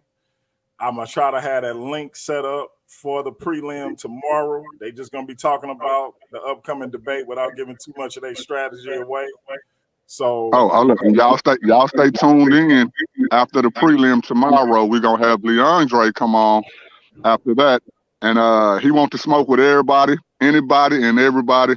So we're gonna try to do an interview, but the interview probably only go about 5 or 10 minutes because he want to get into the smoke part. Right. He want to take heads off anybody who is a non-Christian and who he feel is coming with illogical facts. So y'all stay tuned in, man. We got two good shows. We appreciate you. My queen. So yeah, y'all stay tuned in. Tomorrow, like Big Bro said, we got me and Black Lion Supreme coming up, man. We're gonna give y'all something to water y'all mouth, you know what I'm saying? Show y'all what information we're gonna be bringing to make y'all want to go purchase these tickets, man. It's gonna be a good conversation. After that, me and Leandre gonna set up. I'm just moderating. I'm just hosting. It's all about Leandre. Again, he want all the smoke. So y'all get y'all questions ready. There's nothing off the table with this dude. He want everything. And we're gonna do it like that. Go ahead, bro. Yeah, y'all probably gonna watch me and Leandre go at it for about a half hour because that's just what me and him do. But I'm gonna try to keep it brief with him and take my wife out on a date or something after that prelim. Because if me and Leandre get started, the rest of y'all ain't gonna be able to ask no questions. So so me and Black Lion, we're gonna do about an hour, Black Lion. Probably do about an hour or so. You know, man, you get in, get out of there. Gonna let Bianchi try to jump in on some of these questions with Leandre too. And man, tomorrow's gonna be a good day. surprise, surprise, I only got 1 or 2. So you know, but All right, tomorrow's gonna be a good day. Good day. yeah, so we appreciate y'all hanging in there with us. Say what y'all say, but the sister brought some numbers. So you know, for her to be pseudo, people want to see her. So hey, salute to the queen. This has been Paradigm Shift TV 314. That's peace. That's peace. We appreciate y'all rocking with us. Salute.